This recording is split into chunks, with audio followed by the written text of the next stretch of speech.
एक बार प्रेम से बोलिए इकोनॉमिक्स महाराज की जय। तो जी हाँ दोस्तों, आज से हम लोग इकोनॉमिक्स को स्टार्ट कर रहे हैं और इकोनॉमिक्स के सातों चैप्टर को आप लोगों को हम एक एक वीडियो में जो है कवर कर देंगे ऑब्जेक्टिव को। और आप लोग सारे चैप्टर्स का जो ऑब्जेक्टिव है वो प्लेलिस्ट में देख सकते हैं। तो आपको करना कुछ नहीं है, बस चैनल को सर्च कर लेना है और चैनल पे जाना है और प्लेलिस्ट खोल लेना है। और प्लेलिस्ट में आपको जिस भी सब्जेक्ट का जो भी चैप्टर का जो है वीडियो देखना हो आराम से जाकर के देख सकते हैं, क्योंकि अब आपके झक्कास बाबा जो है पूरा फुल फॉर्म में आ चुके हैं। ऑब्जेक्टिव जल्द जल्द खत्म कर रहे हैं, ठीक है।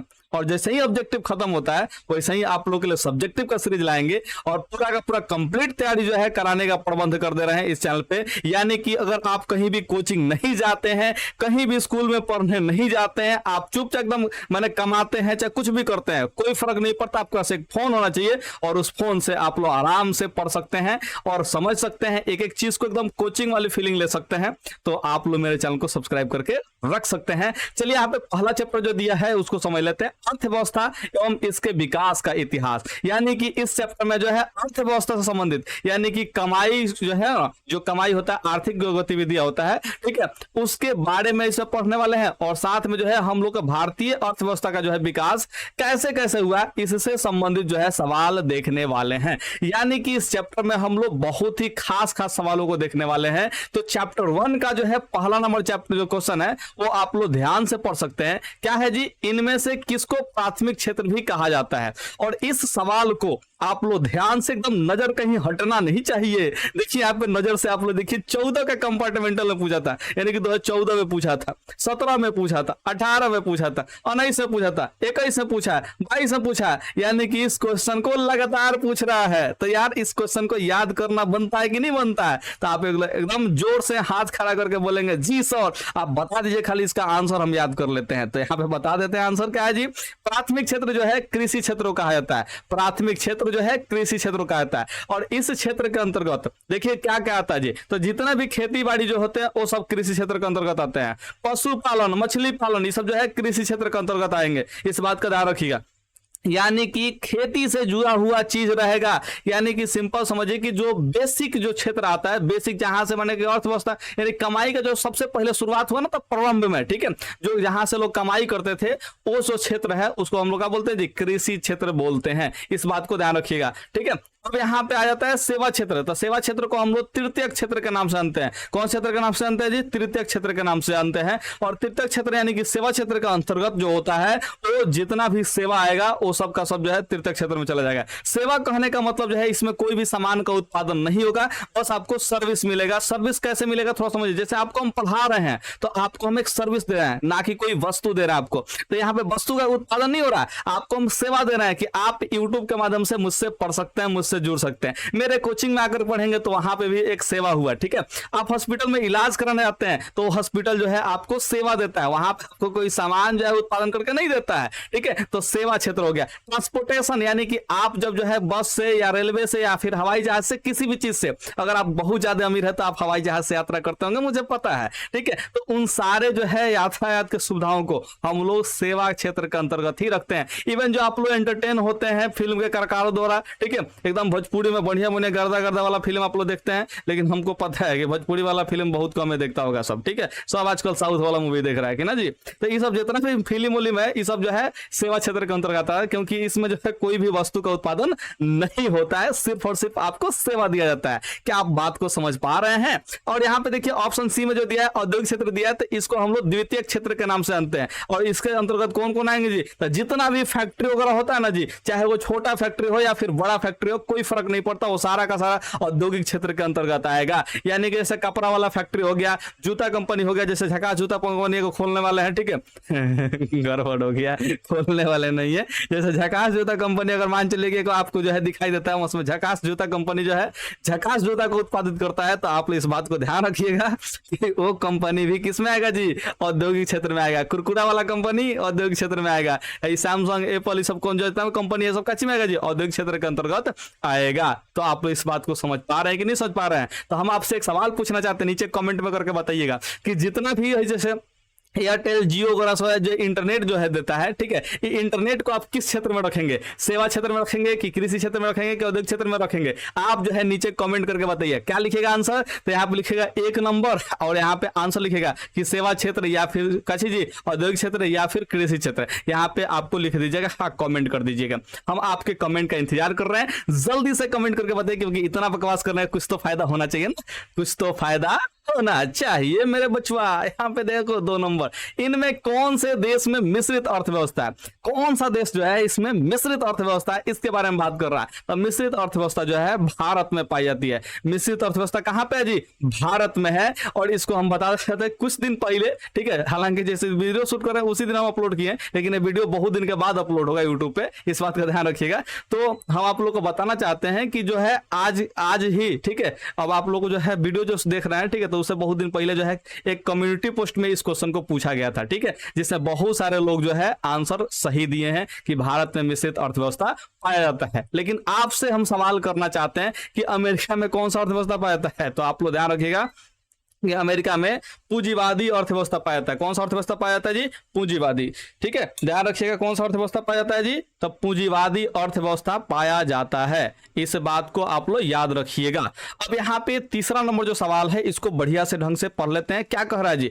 भारत में योजना आयोग का गठन कब किया गया था, तो भारत में जो है योजना आयोग का जो गठन किया गया था वो किया गया था 15 मार्च 1950 को किया गया था। कब किया गया था जी, 15 मार्च 1950 को किया गया था, ठीक है। भारत में योजना आयोग का गठन 15 मार्च 1950 को किया गया था। और इस योजना आयोग जो है क्या बोल रहे हैं जी, इस योजना आयोग के द्वारा जो है 5 वर्षीय जो है कार्यक्रम लाया जाता है, यानी कि अगले 5 वर्षों में देश में क्या क्या करना है, विकास का काम में जो है क्या क्या विकास करना है, इस सब का जो है इसमें लिस्ट एक बनाया जाता है, या फिर समझिए कि एक रिपोर्ट तैयार किया जाता है। और उस रिपोर्ट में जो है पूरा का पूरा जो है बात, रिपोर्ट तो नहीं कहेंगे, मैंने को समझिए कि सूची बनाया था कि इस माने कि 5 साल में जो अगले 5 साल में ये काम करना है और उस काम को करने का प्रयास किया जाता है, यही है योजना आयोग, ठीक है। और इस जो है 15 मार्च 1950 को लागू किया गया था, ठीक है। उस समय तत्कालीन प्रधानमंत्री उस समय कौन थे जी, तो पंडित जवाहरलाल नेहरू थे, ठीक है। और आपको हम बताना चाहते हैं कि योजना आयोग के जो अध्यक्ष होते हैं,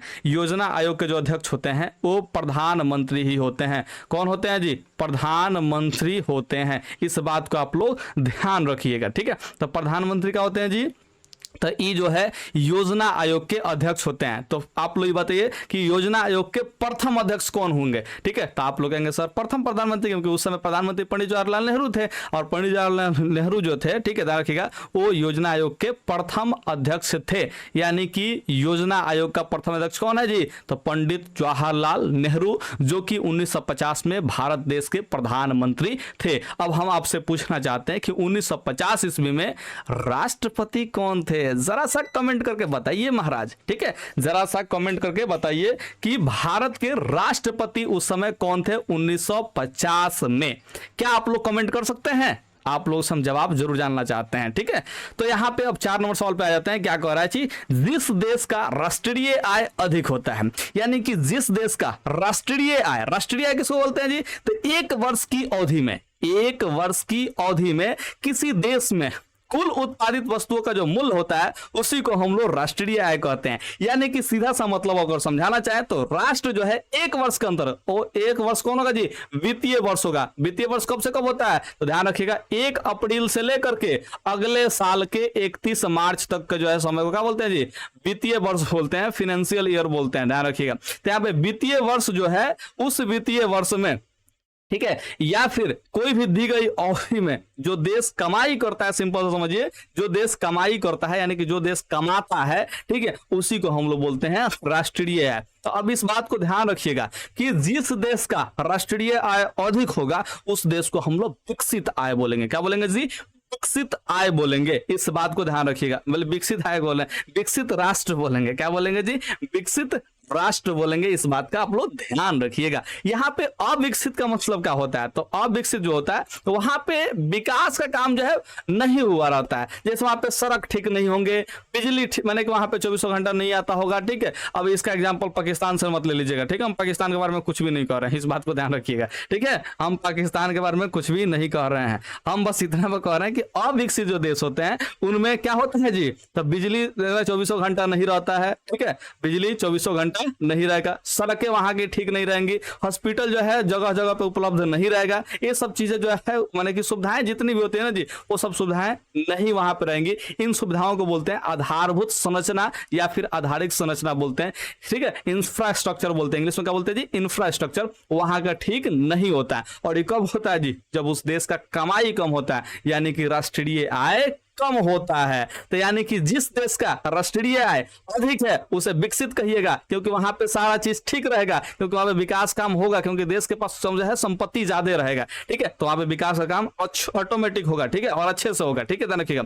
और यहाँ पे जहां पे मैंने कि आय जो है कम है, वो देश का होगा जी अविकसित होगा, क्योंकि वहां पे विकास कार्य बहुत कम हुआ रहेगा। यहाँ पे अर्ध विकसित किसको बोलते हैं, तो अर्ध विकसित मतलब कि वो ठीक ठाक कंडीशन में अभी आने वाला है, ठीक है, या फिर ऐसे समझिए कि उसका जो है हल्का विकास हुआ है, ठीक है, लेकिन पूर्णतः भी विकसित नहीं है, ठीक है, ध्यान रखिएगा। यानी कि भारत जैसे देश को हम लोग अर्ध विकसित के श्रेणी में रख सकते हैं, ठीक है, या फिर विकासशील देश की श्रेणी में रख सकते हैं, क्योंकि भारत जो है विकास कर रहा है और जल्द ही दुनिया का नंबर 1 इकोनॉमी बनने के लिए तैयार हो रहा है। और इसमें सहयोग कौन कर सकते हैं, तो देश की जनता। तो यार पढ़िए, मन लगा के पढ़िएगा ना तो मजा आएगा, और जब आपको मजा आने लगेगा पढ़ने में तो फिर ध्यान रखिएगा आपका कमाई भी ज्यादा होगा, और जब ज्यादा कमाएंगे तो भारत देश का राष्ट्रीय आय बढ़ेगा, और जब राष्ट्रीय आय बढ़ेगा तो देश में विकास कार्य बहुत ही प्रगति से होगा। और जब देश में विकास कार्य प्रगति से होगा तो इस बात का ध्यान रखिएगा, देश जो है हम लोग का भारत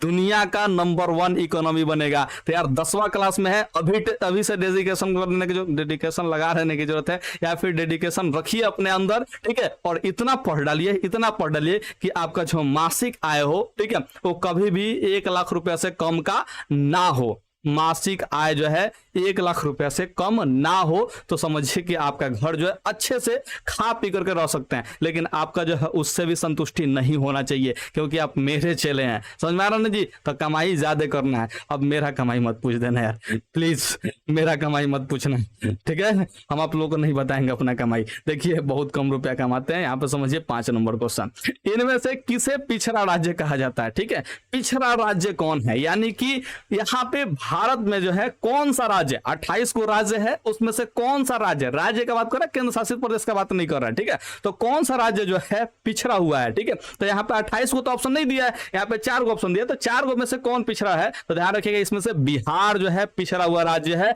क्योंकि यहाँ पे विकास कार्य जो है बहुत धीमा है, अब प्लस में विकास उतना अधिक नहीं हुआ है। अब मेरे को ही ले लीजिए, देखिए जितना भी सिटी वगैरह है सब जो है वहां पे 5G जो है लॉन्च हो गया है, लेकिन हमारा देखिए ना गांव में जो है 5G अभी तक नहीं आया है, ठीक है, और आया भी है तो मेरे पास मोबाइल नहीं है 5G, ठीक है, जहां पे चल रहा है वहां पे जाकर के 5G तो लाभ उठा सकते हैं, लेकिन मेरे पास 5G मोबाइल नहीं है, ठीक है। अब थोड़ा सा बात को सुनिए, 5G अगर आया भी है तो जहां पे चल रहा है तो वहां पे स्पीड नहीं है, ठीक है, और हम जो है फाइबर कनेक्शन का कितना दिन से इंतजार करें, कितना बार कंप्लेन किए किसी कंपनी से, लेकिन आज तक मेरे को फाइबर नहीं मिला। तो देखिए विकास कार्य कितना पिछड़ा हुआ है। वहीं जो है अदर स्टेट में जाइएगा तो आप जहां कहिएगा वहां पे फाइबर वगैरह सब बिछा रहता है, ठीक है, वहां पे मिल जाता है आसानी से, माने सुविधाएं वहां पे उपलब्ध होती है। बाकी राज्य में जो भी थोड़ा सा विकसित है वहां का बात करें, और बिहार जैसे जो है अविकसित राज्य भी भारत में बहुत है, ठीक है, तो वहां पे आज भी सुविधाएं नहीं मिलती है। लेकिन खासकर हमारे एरिया में तो इंटरनेट की सुविधा बहुत ही गया गुजरा है, इतना घटिया है कि आप लोग का वीडियो भी रेगुलर नहीं आ पाता है।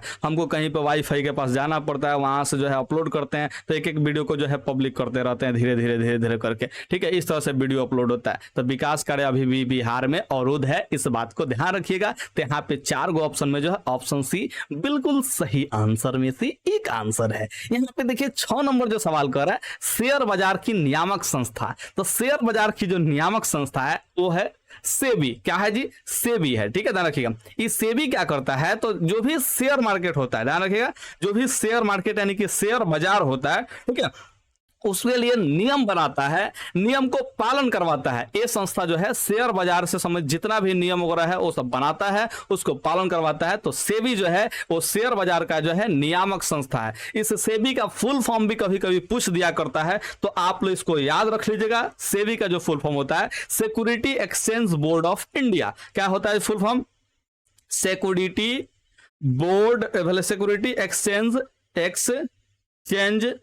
बोर्ड, BOARD, बोर्ड हमको नहीं लिखना आता है बाबू, क्या करें, ठीक है, बोर्ड ऑफ इंडिया, ठीक है, ध्यान रखिएगा। यहाँ पे security exchange board of India, SEBI का फुल फॉर्म होता है, और ये जो है शेयर बाजार की नियामक संस्था है, जो कि शेयर मार्केट से संबंधित जितने भी नियमावली है चाहे नियम है उसको लागू करता है या फिर बनाता है या फिर पालन करवाता है। इस बात को ध्यान रखिएगा। यहाँ पे एक स्टॉक एक्सचेंज क्या होता है तो थोड़ा सा इसके बारे में समझिए। स्टॉक एक्सचेंज जो है क्या चीज है, यहाँ पे मार्केट प्लेस है। कहा जी, मार्केट प्लेस है, और उस मार्केट प्लेस में जो है क्रेता हो या फिर विक्रेता हो, ठीक है, यानी कि खरीदार हो या फिर माने बेचने वाला हो, दोनों के दोनों जो है एक साथ ट्रेड करते हैं इस मार्केट प्लेस में, तो इसको स्टॉक एक्सचेंज बोलते हैं। क्या बोलते हैं जी, स्टॉक एक्सचेंज बोलते हैं। इस बात का ध्यान रखिएगा।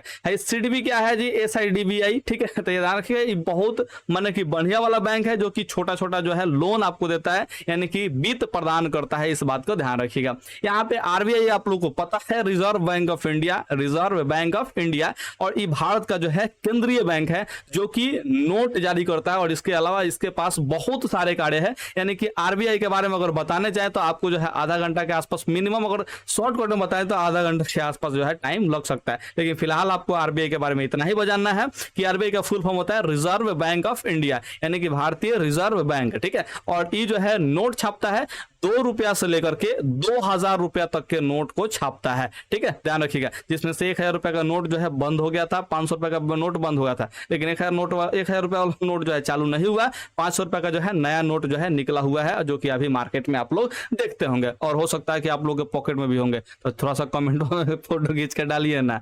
500 रुपया का, 500 रुपया देखला बहुत दिन हो गया है, ठीक है, समझिए। यहाँ पे तो RBI जो है 2 रुपया से लेकर के 2000 रुपया तक का जो है नोट को छापता है। इस बात को ध्यान रखिएगा। और ये देश का केंद्रीय बैंक है, यानी कि सभी बैंकों के पप्पा जी हैं, समझते हैं ना, पप्पा जी। जैसे आप जो है खाता खुलवाए होंगे स्टेट बैंक ऑफ इंडिया में या फिर बड़ौदा में खुलवाएंगे, चाहे कोनो बैंक में, HDFC वगैरह कोनो बैंक में खुलवाए होंगे, तो इन सब का जो है खाता खुला है RBI के पास, ठीक है, यानी कि बैंकों के पप्पा जी हैं। कौन है जी RBI? बैंकों के पप्पा जी, यानी कि भारत का जो है केंद्रीय बैंक है। इस बात को आप लोग ध्यान रखिएगा। यहाँ पे आ जाते हैं 7वां नंबर क्वेश्चन में। अच्छा, एक बात आपसे पूछना चाहेंगे यार, 6 क्वेश्चन बताया, आप लोग समझ में आया कि नहीं आया? आप लोग कहेंगे अगर हाँ तो नीचे कमेंट करके बताइए, अगर कहना है ना तो क्यों नहीं आपको समझ में आया, थोड़ा सा नीचे कमेंट करके बताइए, क्योंकि हम पढ़ा दे रहे हैं और आप लोगों को समझ में आ रहा है कि नहीं आ रहा है, ये कैसे हमको पता चलेगा जब तक आप कमेंट नहीं कीजिएगा। तो कमेंट किया करें यार, कमेंट किया करें, ठीक है, ध्यान रखिएगा। और वीडियो को अपने दोस्तों के साथ अपने ग्रुप में जो है शेयर किया करें,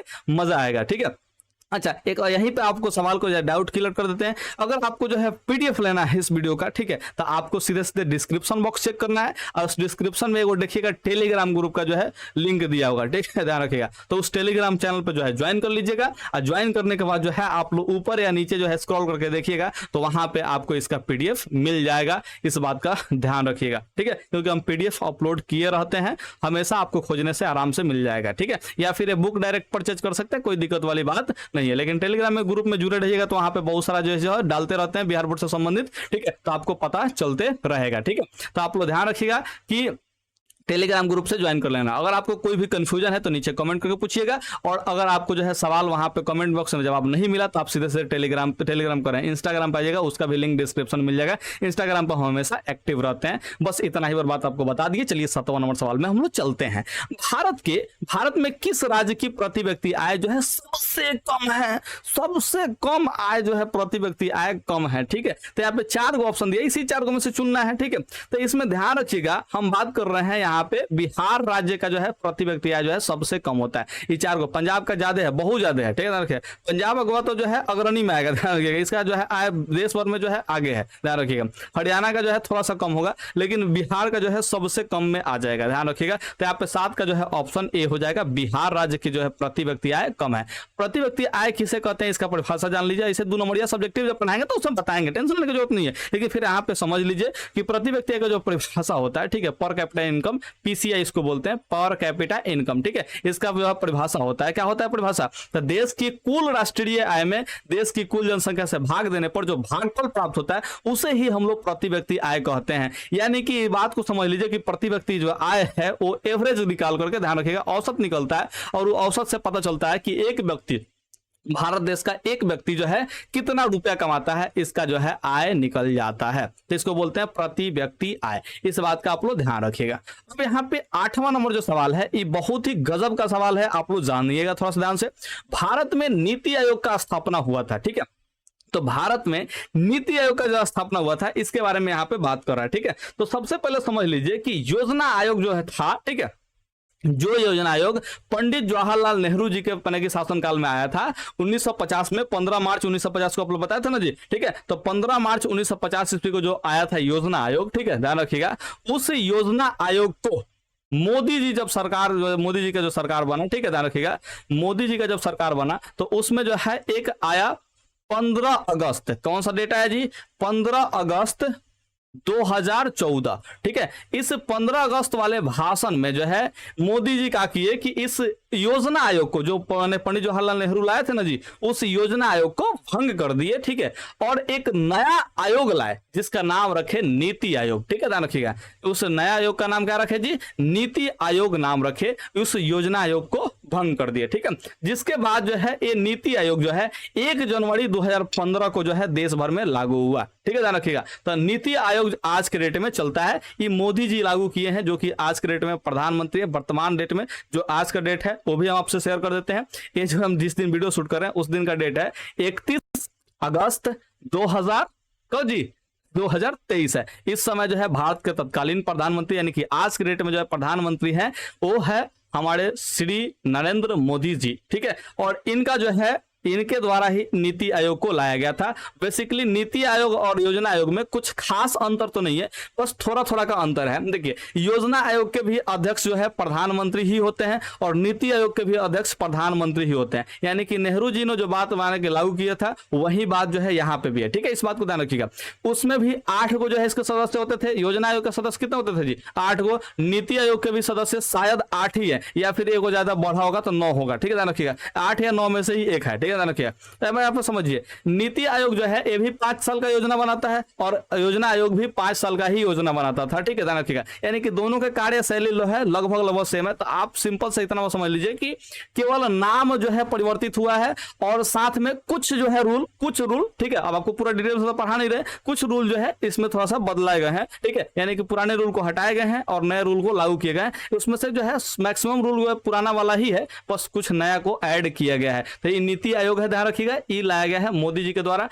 योजना को भंग कब किए गए थे, जब 15 अगस्त 2014 को एक भाषण में, यानी कि जब भाषण होता है ना 15 अगस्त को, ठीक है, उस भाषण में जो उसको भंग किया गया था, ध्यान रखिएगा। और उसके बाद जो है 1 जनवरी 2015 को जो है नीति आयोग को लागू किया गया। इस बात का आप लोग ध्यान रखिएगा। तो अब यहाँ पे नीति आयोग जो है, मोदी जी जो फुल फॉर्म बताए थे नीति का, ठीक है, ध्यान रखिएगा, उस नीति का जो फुल फॉर्म आप लोग कहीं पे लिख लीजिएगा, आपको काम आएगा। ठीक है, नीति जो है इसका फुल फॉर्म होता है नेशनल, NATIONAL, ठीक है, नेशनल इंस्टीट्यूशन, ठीक है, इंस्टीट्यूशन फॉर ट्रांसफॉर्मिंग इंडिया। ठीक है, ट्रांसफॉर्मिंग, ठीक है, ध्यान रखिएगा, ट्रांसफॉर्मिंग ING है और इंडिया।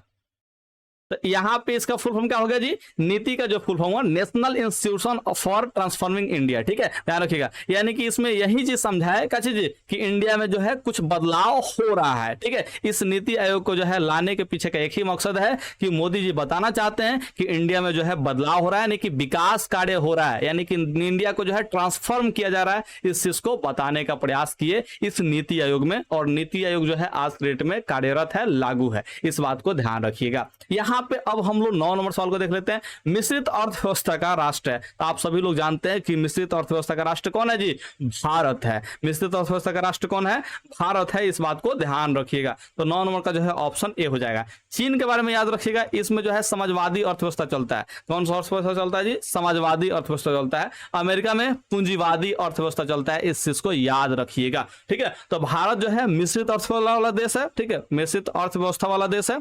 और चीन जो है ध्यान रखिएगा, यहाँ पे समाजवादी अर्थव्यवस्था चलता है और अमेरिका जो है पूंजीवादी अर्थव्यवस्था के रूल पर चलता है। अब ये तीनों में क्या अंतर है, क्या समानता है, इस सब चीज के बारे में हम लोग चर्चा करेंगे।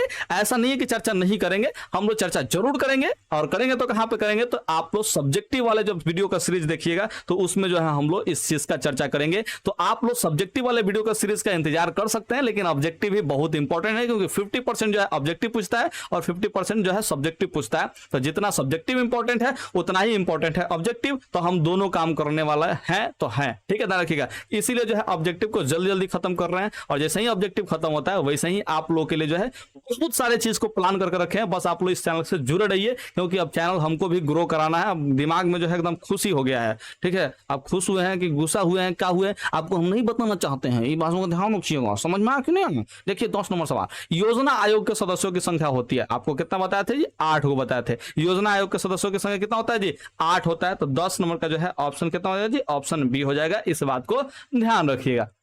अब यहाँ पे 11 नंबर सवाल को थोड़ा समझने का प्रयास कीजिए। बिहार में जीवन यापन का मुख्य साधन क्या है? यानी कि बिहार में जो है जीने के लिए लोग अधिकतर क्या करते हैं? तो खेती करते हैं भाई। क्या करते हैं जी? खेती करते हैं। और आप लोगों में से जितने भी लोग वीडियो देख रहे हैं ना जी, आप लोग निश्चित रूप से जो है खेतीहर परिवार से होंगे। यानी कहने का मतलब आपके पास जो है बोने के लिए जरूर खेत होगा, चाहे वो 5 कट्ठा हो तो, चाहे 10 बीघा हो तो, और चाहे मैंने 1.5 बीघा हो तो, लेकिन आपके पास खेत जरूर होगा। इस बात को ध्यान रखिएगा, क्योंकि बिहार के लोगों के पास जो है अधिकांश लोगों के पास जो है खेती है, ठीक है, ध्यान रखिएगा। यानी कि कृषि कार्य करते हैं। तो जीवन यापन का जो है मुख्य साधन बिहार में जो माना जाता है वो है कृषि, ठीक है। हालांकि आज के डेट में मैंने कि जो है मैंने बदलाव हुआ, ठीक है, ध्यान रखिएगा। बिहार का तो वैसे भी अधिकतम जो लोग हैं वो क्या करते हैं जी? तो कहीं दूसरे राज्य में चले जाते हैं कमाने के लिए, फिर से इंडिया से ही बाहर चले जाते हैं, ठीक है। तो बाहर चले जाते हैं, या फिर समझिए कि अपने राज्य को छोड़कर दूसरे राज्य में चले जाते हैं कमाने के लिए। लेकिन जो भी लोग बिहार में रहते हैं, ठीक है, उनमें से मैक्सिमम लोग आज भी कृषि पर जो है निर्भर रहते हैं। हालांकि आज के डेट में कृषि के अलावा भी बहुत सारे काम करते हैं, क्योंकि कृषि में जो है छुपी हुई बेरोजगारी होती है। और ये सब क्या होता है सब सब्जेक्टिव में चर्चा करेंगे। तो फिलहाल के लिए बस इतना ही जान लीजिए कि जीवन यापन का जो है बिहार में मुख्य साधन जो है वो है कृषि। इसके अलावा दूसरा कुछ अभी याद मत कीजिए, सब्जेक्टिव का इंतजार कीजिए। बस इतना ही बता आपको काम करना है, सब्जेक्टिव का इंतजार करना, ज्यादा कुछ नहीं बोल रहे हैं, ठीक है, ध्यान रखिएगा। 12 नंबर देखिए, देश में सब्जी के उत्पादन में बिहार का स्थान है। तो देश में सब्जी के उत्पादन में जो है बिहार का स्थान वो है दूसरा, ठीक है, ध्यान रखिएगा। तो हम आपसे पूछना चाहते हैं कि देश में सबसे ज्यादा जो सब्जी का उत्पादन करता है वो कौन सा राज्य है? नीचे कमेंट करके बताइए कि देश में सबसे ज्यादा जो सब्जी का उत्पादन करता है वो कौन सा राज्य है। क्योंकि बिहार तो दूसरे नंबर पर आता है, बिहार में सब्जी का उत्पादन दूसरे नंबर पर होता था, पहले नंबर पे कौन होता है? ये बात आपको तो बताना पड़ेगा। ना ना ना ना, हम आपसे कुछ नहीं पूछना चाहते हैं, आप बस इस क्वेश्चन का आंसर दीजिए कमेंट में। कोई बहाना नहीं चलेगा, कोई बहाना नहीं चलेगा, जल्दी से कमेंट में बताइए, ठीक है। आपको पढ़ाया गया। देखिए 13 नंबर सवाल में, भारत के पड़ोसी देशों में किस देश का प्रति व्यक्ति आय जो है सबसे अधिक है? तो भारत के पड़ोसी देश में जो देश है वो है श्रीलंका, जिसका जो है प्रति व्यक्ति आय जो है ज्यादा है। हम इसमें से किसका बात कर रहे हैं जी? पड़ोसी देशों का बात कर रहे हैं, ठीक है। और भारत के पड़ोसी देश में कौन कौन आएगा जी? तो इधर आ जाएगा म्यांमार, उसका जो है नेपाल, भूटान आ जाएगा, ठीक है, भूटान नेपाल आ जाएगा। यहाँ पे अफगानिस्तान, चीन आ जाएगा, पाकिस्तान आ जाएगा। ये सब जो है पड़ोसी देश है। नीचे श्रीलंका ध्यान रखिएगा, ठीक है। तो ये सब जो है पड़ोसी देश है, यानी कि 7 को जो है पड़ोसी देश के रूप में जाना जाता है, ठीक है। इस 7 को देश में जो है कौन जो है जिसका प्रति व्यक्ति आय जो है अधिक है, इस 7 को देश में से बात कर रहा है, ठीक है। तो श्रीलंका का जो है प्रति व्यक्ति आय जो है क्या है जी? ज्यादा है, ठीक है। तो 13 नंबर का जो है कौन सा ऑप्शन हो जाएगा जी? तो 13 नंबर का जो है ऑप्शन सी हो जाएगा, श्रीलंका। श्रीलंका और पाकिस्तान में क्या लगा है? तो अभी लंका। ना ना, गलती हो गया जी। यहाँ पे देखिए श्रीलंका जो है ध्यान रखिएगा, यहाँ का प्रति व्यक्ति आय जो है ज्यादा है, ठीक है। और पाकिस्तान में पता नहीं क्या है क्या नहीं है, वो सब आप लोग जानते हैं, हम कुछ नहीं बताना चाहते। देखिए यहाँ पे 14 नंबर, इनमें से कौन योजना आयोग के पदेन अध्यक्ष होते हैं? ठीक है, इनमें से कौन योजना आयोग के पदेन अध्यक्ष होते हैं? ठीक है, तो योजना आयोग के पदेन अध्यक्ष कौन होते हैं जी? तो आप लोग को हम बताए थे प्रधानमंत्री होते हैं। और आप लोग को हम ये भी बताए थे कि योजना आयोग में प्रथम अध्यक्ष कौन बने थे? योजना आयोग के प्रथम अध्यक्ष कौन बने थे? तो आप लोग एकदम चिल्ला चिल्ला करके बोलिएगा, सर पंडित जवाहरलाल नेहरू, सर पंडित जवाहरलाल नेहरू। ठीक है, आप यही बताइएगा, दूसरा कुछ थोड़ी ना बताइएगा जी। देखिए यहाँ पे 15 नंबर, भारत की आर्थिक व्यवस्था जो है क्या है? तो भारत की आर्थिक व्यवस्था जो है मिश्रित है। भारत की आर्थिक व्यवस्था क्या है जी? मिश्रित है। समाजवादी पूंजीवादी हम लोग के भारत में नहीं पाया जाता है। समाजवादी का उदाहरण जो है रूस, चीन है। अब पूंजीवादी का अर्थव्यवस्था का जो है उदाहरण आप लोग के रूप में अमेरिका जो है दिखाई देता है। इस बात को ध्यान रखिएगा। यहाँ पे देखिए समाजवादी अर्थव्यवस्था का बात कर दिया कि कौन सा देश है। ठीक है, तो इसमें से कौन आ जाएगा जी? तो 16 नंबर का जो है ऑप्शन हो जाएगा रूस। अभी आपको हमने इस क्वेश्चन में बताया था कि समाजवादी में रूस, चीन आ जाएगा और यहाँ पे पूंजीवादी में अमेरिका वगैरह आ जाएगा। ध्यान रखिएगा, ठीक है। भारत में कौन सा जी? तो मिश्रित अर्थव्यवस्था है, ठीक है, भारत में मिश्रित अर्थव्यवस्था है, इस बात को आप लोग याद रखिएगा, क्योंकि भारत वाला सवाल जो है ज्यादा पूछता है, बाकी देश वाला सवाल पूछे चाहे ना पूछे, भारत वाला सवाल जो है जरूर पूछ देता है, ध्यान रखिएगा। यहाँ पे देखिए सम्यक विकास, सम्यक विकास का मतलब होता है समावेशी विकास, आप लोग समावेशी विकास का जो है टॉपिक जरूर पढ़े होंगे, ठीक है, उसी का यहाँ पे नाम बदल कर दिखा है सम्यक विकास, ठीक है। तो सम्यक विकास की जो प्रक्रिया है वो संबंधित है, किससे संबंधित है, इसके बारे में यहाँ पे पूछ रहा है, ठीक है। तो सम्यक विकास जो है यानी कि समावेशी विकास जो होता है वो सभी वर्गों के विकास से संबंध रखता है, ठीक है। समावेशी विकास का जो है मतलब ही होता है कि माने कि ऐसे विकास कीजिए, ऐसे विकास कीजिए कि समाज का कोई भी वर्ग जो है विकास के लाभ से वंचित ना हो, ठीक है, यानी कि हर एक वर्ग का जो है विकास करना है, इस बात को जो है, इस अवधारणा को जो है लेकर के चला जाता है समावेशी विकास या फिर सम्यक विकास में, ठीक है। इसको बोलते हैं इंग्लिश में इंक्लूसिव ग्रोथ बोलते हैं, क्या बोलते हैं जी? इंक्लूसिव ग्रोथ बोलते हैं, इस बात को आप लोग ध्यान रखिएगा। तो जो सम्यक विकास होता है वो सभी वर्गों का विकास करता है, और हम लोग के मोदी जी कहते हैं ना जी, सबका साथ सबका विकास, सबका साथ सबका विकास। तो ध्यान रखिएगा, इसी जो है विकास का बात करते हैं, यानी कि समावेशी विकास का बात करते हैं, या फिर सम्यक विकास का बात करते हैं, या फिर इंक्लूसिव ग्रोथ का बात करते हैं। किस डायलॉग में जी? तो सबका साथ सबका विकास वाला डायलॉग में ये बात करते हैं, ठीक है, ध्यान रखिएगा। यहाँ पे 18 नंबर सवाल को देख लेते हैं। गरीबी कैंसर रोग की तरह है, ये किसने कहा था? ठीक है, तो ये गरीबी जो है कैंसर रोग की तरह है, ये बहुत ही महान वैज्ञानिक महान आदमी जो है कुजनेट ने कहा था, ठीक है, ध्यान रखिएगा। अर्थशास्त्री जो है कुजनेट साहब ने क्या कहा था जी? कि गरीबी कैंसर रोग की तरह है। कहने का मतलब जो है, जो एक बार गरीब हो गया ना जी, तो उसका गरीबी जो है छोड़ने वाला नहीं है, यानी कि बहुत मेहनत लगेगा बबुआ, गरीब से अमीर बनने में बहुत मेहनत लगता है, बहुत मेहनत लगता है, ये बात कहना था कुजनेट का, ठीक है। यानी कि जिसको एक बार गरीबी पकड़ लिया उसको गरीबी दूर नहीं हो सकता, इस टाइप का जो है बात कहे हैं कुजनेट साहब ने। यानी कि गरीब जो है वो कैंसर रोग है, जिसको पकड़ लेता है उसको छोड़ता नहीं है, ठीक है। यानी कि हम जो गरीब हैं तो देखिए हमको गरीबी जो है छोड़ नहीं रहा है। कुजनेट साहब कुछ उपाय बताइए ना जी, हम जिसे गरीब हम अपना छुड़ा ले गरीबी अपना, ठीक है। कुजनेट साहब तो मरिए गए हैं, उनका बताएं। तो गड़बड़ा गया है का ना, तो होते जिंदा तो हम पूछ न लेते जी कि कैसा अमीर बनना है, ठीक है, लेकिन नहीं बता रहे हैं। और आप लोग भी वीडियो को शेयर और नहीं करते ना, तो हम अमीर बन ही गए होते। क्या बात कर रहे हैं आप लोग? थोड़ी सा शेयर करिए ना इस वीडियो को अपने दोस्तों के साथ, तो मजा आ जाए थोड़ा सा, हमको भी, हमारे पास भी पैसा आएगा तो आपको बताएंगे कि अमीर कैसे बना जाता है। पैसा नहीं है तो कैसे बताएंगे कि अमीर कैसे बनना है? पैसा दिलवाइए हमको। देखिए यहाँ पे किसी क्षेत्र को द्वितीय क्षेत्र कहा जाता है, ठीक है, किस क्षेत्र को द्वितीय क्षेत्र कहा जाता है? गजब हम पढ़ रहे हैं आज हिंदी। किस क्षेत्र को जो है द्वितीय क्षेत्र कहा जाता है, इसके बारे में बात कर रहा है। तो आपको पता है कि सेवा क्षेत्र को तृतीय क्षेत्र कहते हैं, कृषि क्षेत्र को प्राथमिक क्षेत्र कहते हैं, और यहाँ पे औद्योगिक क्षेत्र को जो है द्वितीय क्षेत्र कहते हैं, ठीक है, ध्यान रखिएगा। तो हाई जो है टर्शियरी सेक्टर है, हाई प्राइमरी सेक्टर है, और ई वाला सेकेंडरी सेक्टर है, यानी कि उद्योग जो है कच्छ में आएगा जी, यहाँ पे द्वितीय क्षेत्र के अंतर्गत आएगा। इस बात का आप लोग ध्यान रखिएगा। यहाँ पे 20 नंबर सवाल के देखिए, गड़बड़ा गया। 11वीं पंचवर्षीय योजना की अवधि क्या थी? ठीक है, तो 11वीं जो पंचवर्षीय योजना हुआ था, ध्यान रखिएगा, वो हुआ था 2007 से 2012 तक हुआ था, ठीक है, ध्यान रखिएगा। 11वीं पंचवर्षीय योजना कब हुआ था जी? 2007 से 2012 तक ले हुआ था, ठीक है, ध्यान रखिएगा। योजना आयोग को जो लाया गया था वो कब लाया था जी? तो 15 मार्च 1950 को लाया था, जो कि आपको हमने पहले चर्चा किया है, ठीक है। लेकिन इस समय से स्टार्ट नहीं हुआ था योजना आयोग, जो है प्रथम जो बार स्टार्ट हुआ था, ठीक है, ध्यान रखिएगा, वो 1950 से, ठीक है, ध्यान रखिएगा, 1950 कर रहे हैं, क्या हम बात कर रहे हैं जी आज तो बहुत गड़बड़ बात बोल दे रहे हैं हम। देखिए यहाँ पे 1951 से 1956 तक ले जो है पहली पंचवर्षीय योजना को चलाया गया था, ठीक है। ये 1950 में लाया जरूर गया था, ठीक है, ध्यान रखिएगा, 1950 में लाया जरूर गया था, लेकिन चला था 1951 से 1956 तक ले चला था पहली पंचवर्षीय योजना। वैसे ही जो है फिर एक बार 5 साल का, फिर 5 साल का, ऐसे करते करते जो है यहाँ पे 11वीं जो पंचवर्षीय योजना है वो 2007 से 2012 तक चलाया गया था, ठीक है, ध्यान रखिएगा। और जो 12वीं है वो 2012 से लेकर के 2017 तक ले चलने वाला था, लेकिन बीचे में जो है कोई व्यक्ति आके भंग कर दिया, क्या कीजिएगा, ठीक है, ध्यान रखिएगा। तो यहाँ पे 13वीं का अगर पूछ देता है तो क्या कीजिएगा जी? भले हाँ 12वीं का जो अगर पूछ देता है 12वीं का, ठीक है, तो 12 से 17 बताइएगा। क्या पूछ देगा जी? 12वीं पंचवर्षीय योजना के बारे में पूछेगा तो आप लोग बनाइएगा कैसे जी? 2012 से लेकर के 17 तक, 12वीं 12 से याद रखिएगा, ठीक है, ध्यान रखिएगा। अब यहाँ पे समझ लेते हैं 21 नंबर सवाल को, किस क्षेत्र को तृतीय क्षेत्र कहा जाता है? यार कितना नंबर बताएं, कितना? कमेंट कीजिए, तो कमेंट कीजिए जल्दी से कमेंट जल्दी से, ठीक है। सेवा क्षेत्र जो है इसको तृतीय क्षेत्र कहते हैं, सेवा क्षेत्र क्षेत्र को क्या कहते हैं जी, तृतीयक क्षेत्र कहते हैं, इस बात को ध्यान रखिएगा। कृषि क्षेत्र को प्राथमिक यानी कि प्राइमरी सेक्टर, औद्योगिक क्षेत्र को द्वितीयक यानी कि सेकेंडरी सेक्टर बोलते हैं, ध्यान रखिएगा, ठीक है। 21 का जो है ऑप्शन ए हो जाएगा। आप लोगों ने कमेंट जरूर किया होगा, ठीक है, कि सर सेवा क्षेत्रों को हम लोग तृतीयक क्षेत्र के रूप में जानते हैं। यहाँ पे 22 नंबर सवाल को देख लीजिए, क्या कह रहा है जी, कि यहाँ पे कह रहा है कि एक अर्थव्यवस्था का सृजन होता है, यानी कि एक अर्थव्यवस्था का जो है सृजन यानी कि उत्पन्न कहां से होता है, ध्यान रखिएगा। तो प्राकृतिक संसाधन से भी हो सकता है, भौतिक संसाधन से भी हो सकता है, मानवीय संसाधन से भी हो सकता है। तो आप लोग जो है ऑप्शन डी को टिक आउट कीजिएगा कि सभी संसाधन से जो है अर्थव्यवस्था का सृजन हो जाता है, ठीक है, ध्यान रखिएगा। प्राकृतिक संसाधन जैसे में कोयला, पेट्रोलियम, ये सब जो जितना भी खनिज पदार्थ है, ठीक है, सब जो है प्राकृतिक संसाधन के रूप में आएगा। भौतिक संसाधन जो है आप लोग जितना भी आंख से अपना वस्तु देख रहे हैं जो आपके उपयोग का है, वो सब भौतिक संसाधन, जैसे बाइक, साइकिल, ये सब जो है भौतिक संसाधन के रूप में आएगा।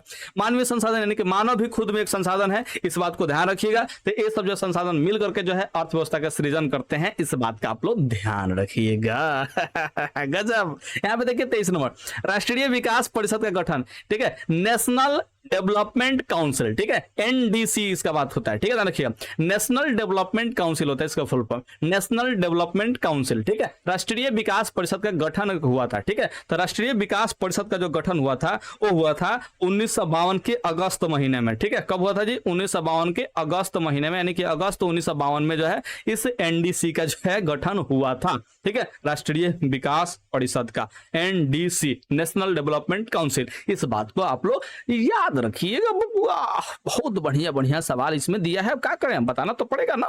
देखिए, किस अर्थव्यवस्था में उत्पादन के साधनों पर किसी व्यक्ति या निजी संस्था का अधिकार होता है? तो किसी व्यक्ति या फिर निजी संस्था का अगर बात कर दे, ठीक है, तो ये हो जाएगा पूंजीवादी। क्या हो जाएगा जी, पूंजीवादी हो जाएगा। समाजवादी में जो है सरकार के पास जो है, ठीक है, ध्यान रखिएगा, सरकार के पास जो है, ध्यान रखिएगा, वहां पे जो है उत्पादन के साधनों पर स्वामित्व रहता है। स्वामित्व यानी कि अधिकार रहता है, मालिकाओं रहता है, ध्यान रखिएगा। तो वहां पे सरकार जो है माने कि अधिकतम कार्य करती है, यानी कि जैसे में रूस, चाइना, यहाँ पे जो है सरकार का बोलबाला ज्यादा होता है, इस बात का ध्यान रखिएगा। यानी कि वहां पे समाजवादी अर्थव्यवस्था पाया जाता है, और वहां पे जो है संसाधनों का जो उत्पादन का संसाधन है उस पर स्वामित्व किसका होता है जी, तो सरकार का होता है, इस बात को ध्यान रखिएगा। मिश्रित अर्थव्यवस्था में तो कुछ हिस्सा में सरकार का माने स्वामित्व होगा, तो कुछ हिस्सा में जो है मालिकाओं आपका होगा, इस बात को ध्यान रखिएगा। यहाँ पे जो है टैक्स वाला सिस्टम चलता है, इस बात को आप लोग ध्यान रखिएगा, ठीक है। भारत में तो भारत में जो है बहुत सारे जो है व्यवसाय सरकार के हाथों में है, और बहुत सारा जो है व्यवसाय किसी निजी व्यक्ति के हाथों में है, ठीक है। जैसे में रिलायंस जियो की बात करें तो वो अंबानी जी के हाथों में है,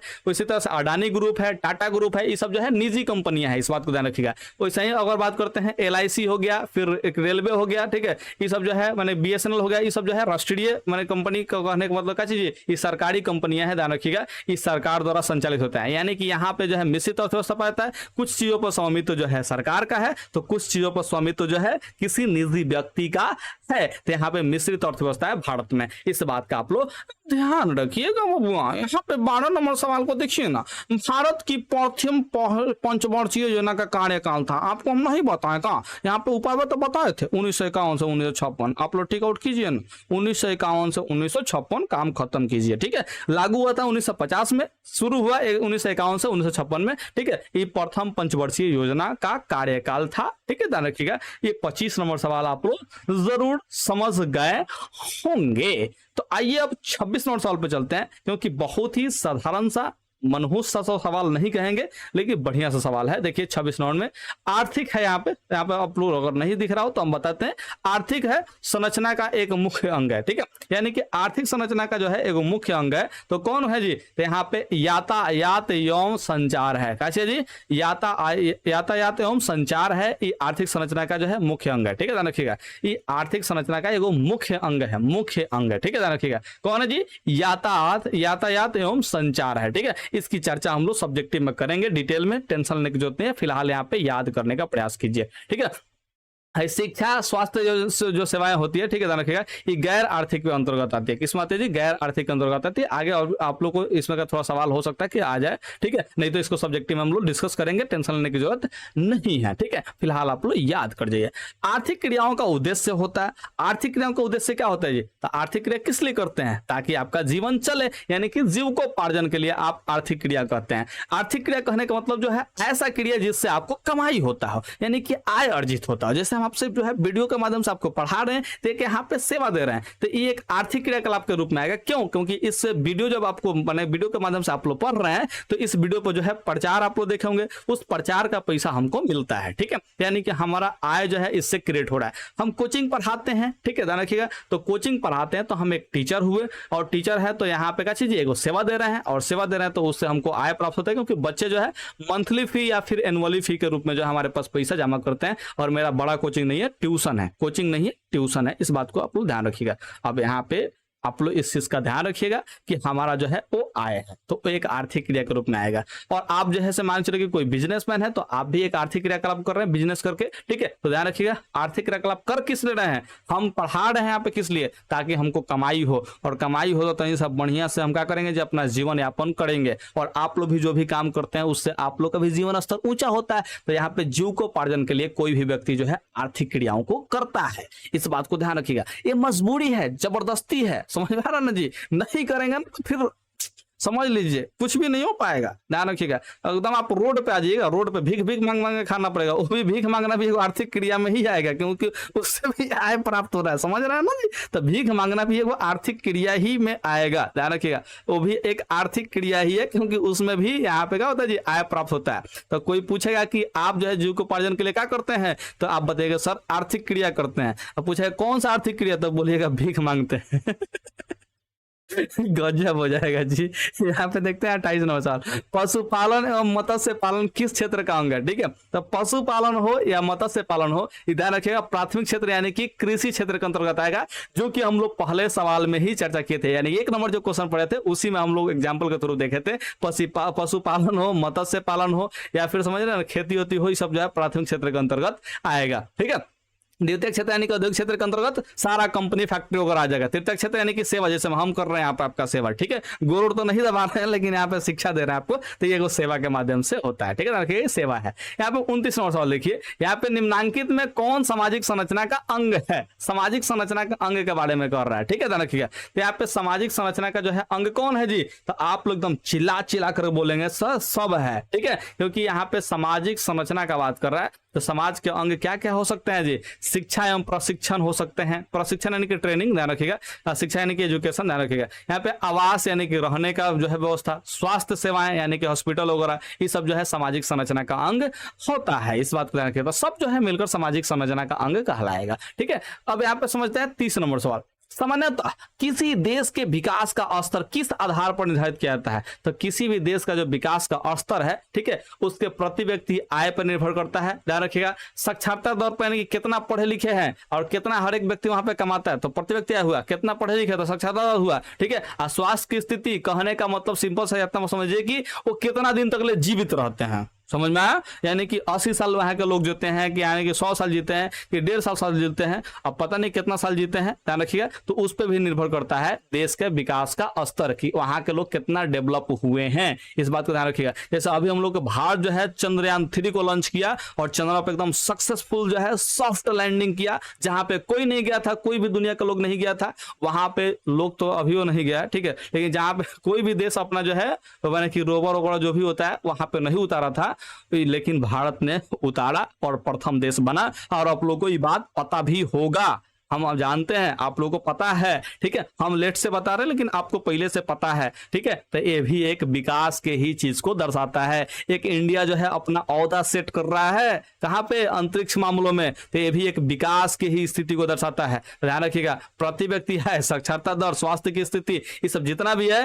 ये सब क्या करता है जी, विकास के स्तर को निर्धारित करता है, ठीक है। तो कहीं से भी ध्यान रखिएगा, ये तीनों का ऑप्शन को याद रखिएगा, क्योंकि हो सकता है वहां पे इनमें से सभी न दे ऑप्शन, ठीक है। तो आप लोग इसमें से कोई भी एक ऑप्शन दिया रहेगा तो उसको चूज करने में सक्षम हो पाइएगा। तो इसलिए ऑप्शन जो है ABC तीनों याद रखिएगा, क्लियर है। अब यहाँ पे 31 नंबर सवाल पे चले आते हैं। कह रहा है कि प्राथमिक क्षेत्र में कौन सी आर्थिक क्रिया आती है। आर्थिक क्रिया हमने आपको बताया कि जो कमाने के लिए हम लोग करते हैं, ठीक है। तो कृषि जो है प्राथमिक क्षेत्र के अंतर्गत आएगा कि नहीं आएगा? तो आएगा। खनन, ये भी प्राथमिक क्षेत्र के अंतर्गत आएगा। पशुपालन, ये भी प्राथमिक क्षेत्र के अंतर्गत आएगा। तो इनमें से क्या हो जाएगा जी? सभी हो जाएगा यहाँ पे आर्थिक क्रिया के रूप में। तो 31 नंबर का हो जाएगा जी? 31 नंबर का जो है ऑप्शन डी हो जाएगा। देखिए 22 के एनुअल में पूछा है, कंपार्टमेंटल में भी पूछा है, ठीक है, ध्यान रखिएगा। तो यहाँ पे 31 नंबर का जो है ऑप्शन डी को याद रखिएगा। यहाँ पे 32 नंबर सवाल देखिए, समाजवादी अर्थव्यवस्था का गुण है। तो समाजवादी अर्थव्यवस्था का गुण क्या है जी? तो यहाँ पे निजी लाभ नहीं होता, निजी लाभ जो है पूंजीवादी अर्थव्यवस्था में होता है, सामाजिक कल्याण किया जाता है सामाजिक अर्थव्यवस्था में, ठीक है। तो 32 नंबर का हो जाएगा जी? 32 नंबर का जो है आपका हो जाएगा ऑप्शन सी हो जाएगा, सामाजिक कल्याण। कल्याण, कल्याण, समझ रहे हैं? तो आप लोग कहेंगे जी सर एकदम अच्छा। एक बात बताइए, पढ़ने में मजा आ रहा है कि नहीं आ रहा है? तो आप लोग कहिएगा जो भी, वही बात हम मानेंगे। नीचे कमेंट करके बताइए कि सर मजा आ रहा है, सर मजा नहीं आ रहा है। हम दोनों का उपाय हम जानना चाहते हैं, ठीक है। तो दोनों बताइए ना जी। जिसको मजा आ रहा है वो मजा लिखिए, जिसको मजा नहीं आ रहा है लिखिए सर मजा नहीं आ रहा है ना, जबरदस्ती पढ़ रहे हैं, ठीक है। देखिए यहाँ पे विकसित देशों का आय में वृद्धि के लिए किस पद का जो है प्रयोग होता है? तो जो विकसित देश है अगर वो जो है आय में वृद्धि करता है, ठीक है, तो ध्यान रखिएगा उसको वृद्धि शब्द से डिनोट करते हैं। किससे डिनोट करते हैं जी? वृद्धि शब्द से, ठीक है। तो 33 नंबर का हो जाएगा ऑप्शन बी हो जाएगा। और जो विकास होता है, ठीक है, ध्यान रखिएगा, जो विकास होता है, आर्थिक विकास जो शब्द का प्रयोग किया जाता है वो भारत जैसे देशों के लिए किया जाता है। कहने का मतलब सिंपल समझिए कि जिस देश का जो है माने कि जो देश विकसित नहीं है, ठीक है, और उसमें कुछ विकास की प्रक्रिया हो रहा है यानी कि वृद्धि हो रहा है, तो उसमें जो है क्या करेंगे जी? विकास शब्द लगाएंगे। और जो देश पहले ही से विकसित है उसमें तो निशा आवड़ी कमाई कर रहा है यानी कि आवड़ी अमीर बन रहा है, तो उसमें वृद्धि हो रहा है, ठीक है। उसमें क्या हो रहा है जी? वृद्धि हो रहा है, ठीक है, ध्यान रखिएगा। तो यहाँ पे आर्थिक वृद्धि शब्द जो है किसके लिए उपयोग होता है? तो विकसित देशों के लिए होता है। विकसित देशों के लिए कौन सा शब्द जो है? आर्थिक वृद्धि। हाई जो है विकासशील देशों के लिए होता है। किसके लिए होता है जी? विकासशील देशों के लिए होता है। कैसे लिखेंगे जी विकासशील? पता नहीं कैसे लिखेंगे, बस विकासशील देशों के लिए होता है, इस बात का ध्यान रखिएगा, ठीक है। यहाँ पे हम पाकिस्तान के बारे में कुछ भी नहीं कह रहे हैं, इस बात को ध्यान रखिएगा। कभी भी मेरे को कुछ भी मत बोलिएगा कमेंट में, ठीक है। हम पाकिस्तान के बारे में कुछ भी नहीं कह रहे हैं उस समय से, किया यहाँ पे। 34 नंबर, बिहार के आर्थिक पिछड़ेपन का प्रमुख कारण है। बिहार के आर्थिक पिछड़ेपन का प्रमुख कारण क्या है? तो बिहार में जो है आर्थिक रूप से पिछड़ा है, यानी कि बिहार जो है गरीब राज्य के रूप में है, सिंपल समझिए। यानी कि समझिए यहाँ पे कमाई कम होता है, तो इसके पीछे का कारण क्या है? तो जनसंख्या में तीव्र वृद्धि, जनसंख्या में तीव्र वृद्धि जो है यानी कि तेजी से जो संख्या बढ़ रहा है, क्योंकि यहाँ पे मैंने कि ना बताएंगे, ठीक है, ध्यान रखिए। जनसंख्या जब वृद्धि हो रहा है यहाँ पे तेजी से, ठीक है, जिससे कारण क्या हो रहा है जी? बिहार जो है आर्थिक रूप से पिछड़ा हुआ रह रहा है, ठीक है। यहाँ पे देखिए कृषि पर अधिक जानभार, ठीक है। यहाँ पे देखिए बिहार का जो कृषि है ना जी वो थोड़ा सा पिछड़ा है। यहाँ पे टेक्नोलॉजी का जो है कमी है, साथ में जो है बीज वगैरह भी जो है अच्छे माने कि किस्म का नहीं उपलब्ध हो पाता है हर जगह, ठीक है। और सस्ता लोग बीज के चक्कर में पड़ जाते हैं, तो जिससे जो है फसल वहां पे खराब हो जाता है। जो है मैंने क्या चाहिए यहाँ पे मिट्टी उट्टी का जांच भी नहीं होता है। नहीं, कृषि समझिए, कृषि से जितना भी मैंने जुड़ा हुआ उपकरण है, ठीक है, वो सब का सब जो है यहाँ पे पिछड़ा हुआ है। और इसके बावजूद भी अधिक लोग जो क्या करते हैं कृषि पर ही निर्भर होते हैं, जिससे कारण से जो है यहाँ पे पिछड़ेपन देखने को मिलता है। साथ में देखिए यहाँ पे बाढ़ एवं सूखा के प्रकोप जो होता है ये भी बिहार में देखने को मिलता है। हम लोग को बिहार को अगर गंगा नदी के बारे में बात समझे, ठीक है, तो गंगा नदी जो है बिहार को दो हिस्सों में अलग करती है। तो गंगा नदी का जो है जस्ट मैप में अगर देखिएगा तो गंगा नदी से ऊपर वाला जो हिस्सा है वो उत्तरी बिहार के नाम से जाना जाता है, और गंगा नदी का जो है नीचे वाला हिस्सा है यानी कि जो है नीचे की तरफ है, ठीक है, रखिएगा मैप में, तो उसको हम लोग दक्षिणी बिहार के नाम से जानते हैं, ठीक है। हम जो है यानी कि छपरा सिवान गोपालगंज वाले लोग जो है वो जो है कौन सा बिहार में रहते हैं जी? उत्तरी बिहार में रहते हैं, ध्यान रखिएगा। तो उत्तरी बिहार में जो है हमेशा बाढ़ का स्थिति जो है माने कि देखने को मिलता है, ठीक है। उत्तरी बिहार में लगभग हर बार जो है बाढ़ आ ही जाता है, ठीक है। अब वहीं बाहर करे दक्षिणी बिहार का तो वहां पे पानी ये नहीं होता, वो सूखले सूखले रहता है लो, ठीक है। तो बिहार में जो है एक हिस्सा में बाढ़ रहता है तो एक हिस्सा में सुखाड़ रहता है, ठीक है, जिससे जो है खेती बढ़िया से हो नहीं पाता है, विकास का कार्य जो है अवरुद्ध हो जाता है। साथ में अगर बाढ़ हो रहा आता है तो समझिए ना जी, रोड टूटेगा तो ये टूटेगा, तो यहाँ पे चीज मैंने अवरुद्ध हो जाएगा, तो मार्केट बंद हो जाएगा, तो ऐसे हो जाएगा, बहुत सारा जो है मैंने कि दिक्कत आ जाता है, समस्या आ जाता है। तो जिससे जो है मैंने कि आर्थिक क्रियाकलाप जो है बहुत सारा रुक जाता है बाढ़ के चलते, तो इसके वजह से जो है पिछड़ेपन आता है, इस बात को ध्यान रखिएगा। तो यहाँ पे उपयुक्त तो सभी मारिए, क्योंकि सब जो है कारण है बिहार के पिछड़ाने में, ठीक है। और यही कारण नहीं है, 7-8 को पढ़े होंगे आप लोग किताब में, तो का अगर नाम कोई लिख सकता है तो यार लिखो ना, हम भी थोड़ा सा देखें कौन कौन सब्जेक्टिव बढ़िया से पढ़ा है, ठीक है। अगर नहीं पढ़े तो यार हमारा इंतजार कीजिए, हम तो पढ़ाएंगे ही, हम छोड़ने वाले थोड़ी ना है। आपको जो है इस बार टॉपर बना के छोड़ना है, टॉपर समझते हैं ना, टॉपर, ठीक है, बोर्ड में छेद करने वाला व्यक्ति बना देना है। इतना ना नुकीला बना देंगे आपको, इतना नुकीला ये क्या बोर्ड में जाइएगा और सुई देना मारिएगा, छेद हो जाएगा एकदम बढ़िया से, ठीक है। ध्यान रखिएगा। यहाँ पे देखिए आर्थिक विकास की माप के लिए सबसे उपयुक्त सूचकांक है, ठीक है। तो आर्थिक विकास को मापना है तो सबसे जो बढ़िया सूचकांक है वो कौन है जी? तो आप लोग कहेंगे सर प्रति व्यक्ति आय जो है सबसे बढ़िया उपयुक्त जो है सूचकांक माना जाएगा, ठीक है। क्योंकि इसमें एक एक व्यक्ति का आय का अंदाजा लगाते हैं और इसके हिसाब से पता कर लेते हैं कि उस पर्टिकुलर व्यक्ति का जीवन स्तर कितना ऊपर या कितना नीचे हो सकता है, ठीक है। ध्यान रखिएगा। तो ये प्रति व्यक्ति आय जो है यहाँ पे किसी भी, मैंने कहा जी किसी भी देश के लिए आर्थिक विकास का जो है माप आसानी से करा सकता है और ये जो है सबसे बढ़िया सूचकांक माना जाएगा, ठीक है। यहाँ पे समझिए थोड़ा सा 36 नंबर, यहाँ पे कह रहा है कि बोनस भुगतान, ठीक है। ये बहुत ही बढ़िया अधिनियम था, ध्यान रखिएगा।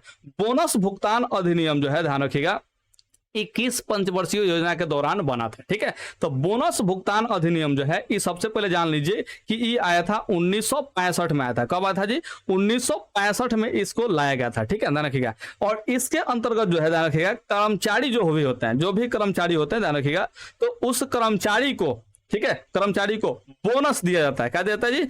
बोनस दिया जाता है। आई कब बोनस दिया जाता है? जब कंपनी को प्रॉफिट होता है, ज्यादा प्रॉफिट होगा तो उस समय जो है बोनस दिया जाता है। इस बात को ध्यान रखिएगा। तो यही बोनस अधिनियम जो है लाया गया था कर्मचारियों को, ठीक, कर्मचारियों के लिए। जहां पर जो है मैंने ज्यादा कर्मचारी काम करते हैं वहीं पे काम करेगा। जैसे मान लीजिए कोई संस्था है वहां पे 2-3 को जो है व्यक्ति काम करते हैं तो उनमें जो है बोनस नहीं भी देगा कोई दिक्कत नहीं है। लेकिन यहाँ पे 200-300 लोग काम करते हैं या 200-300 से ज्यादा लोग काम करते हैं, वहां पे बोनस जो है मिलता है। इस बात का ध्यान रखिए। तो बोनस भुगतान जो अधिनियम है 1965 में लाया गया था, ठीक है।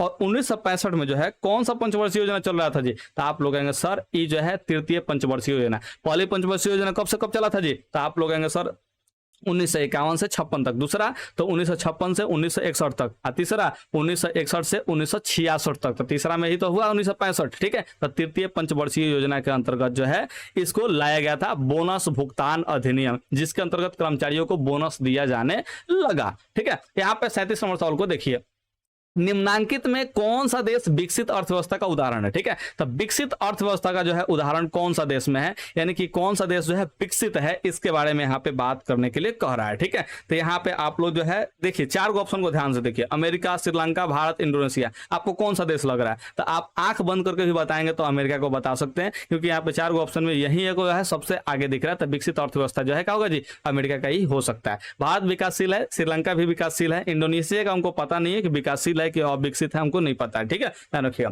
यहाँ पे 38 नंबर सवाल को देख लीजिए, विश्व पर्यावरण एवं विकास आयोग की स्थापना हुई थी, ठीक है। तो विश्व पर्यावरण एवं विकास आयोग का जो स्थापना हुआ था, ठीक है, ध्यान रखिएगा, ये जो है 1983 में हुआ था। कब हुआ था जी? 1983 में हुआ था, ठीक है। और ये किसके द्वारा किया गया था? तो याद रखिएगा संयुक्त राष्ट्र महासभा द्वारा किया गया था। संयुक्त राष्ट्र महासभा, ठीक है, संयुक्त राष्ट्र महासभा, ठीक है, इसके द्वारा जो है इसका स्थापना किया गया था। विश्व पर्यावरण एवं विकास आयोग की स्थापना संयुक्त राष्ट्र महासभा के द्वारा किया गया था। 1983 ईस्वी में किया गया था। इस बात को आप लोग ध्यान रखिएगा।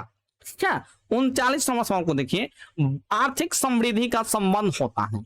आर्थिक समृद्धि का जो है संबंध किससे होता है? तो आर्थिक समृद्धि जो है दीर्घकाल से संबंध रखता है, ठीक है। यानी कि जो है लंबे समय तक जो है विकास का जो माने कि व्यक्ति लंबे समय तक जो विकास कार्य को दिखाता है उसको हम लोग आर्थिक समृद्धि बोलते हैं। क्या बोलते हैं जी? समृद्धि। ये लंबे समय तक विकास को दर्शाता है आर्थिक समृद्धि, ठीक है। जैसे 20 साल 25 साल के विकास को, 50 साल के विकास को दर्शाएगा, ठीक है। ध्यान रखिएगा। जैसे 1947 से जो है अभी का कंपेयर करें, 1947 में हम लोग आजाद हुए थे, 2023 चल रहा है, तो 2023 का अगर कंपेयर करते हैं उसके मुकाबले तो यहाँ पे आर्थिक समृद्धि देखने को मिल सकता है, ठीक है। ध्यान रखिएगा। यहाँ पे 40 नंबर सवाल को देखिए, आर्थिक विकास का गैर आर्थिक कारक कौन है, ठीक है। तो आर्थिक विकास का जो है गैर आर्थिक कारण कौन हो सकता है, ठीक है। तो आप लोग यहाँ पे याद रखिएगा सामाजिक संस्थाएं जो होगी क्या होगी जी? यहाँ पे गैर आर्थिक कारक होंगी। कौन होंगी जी?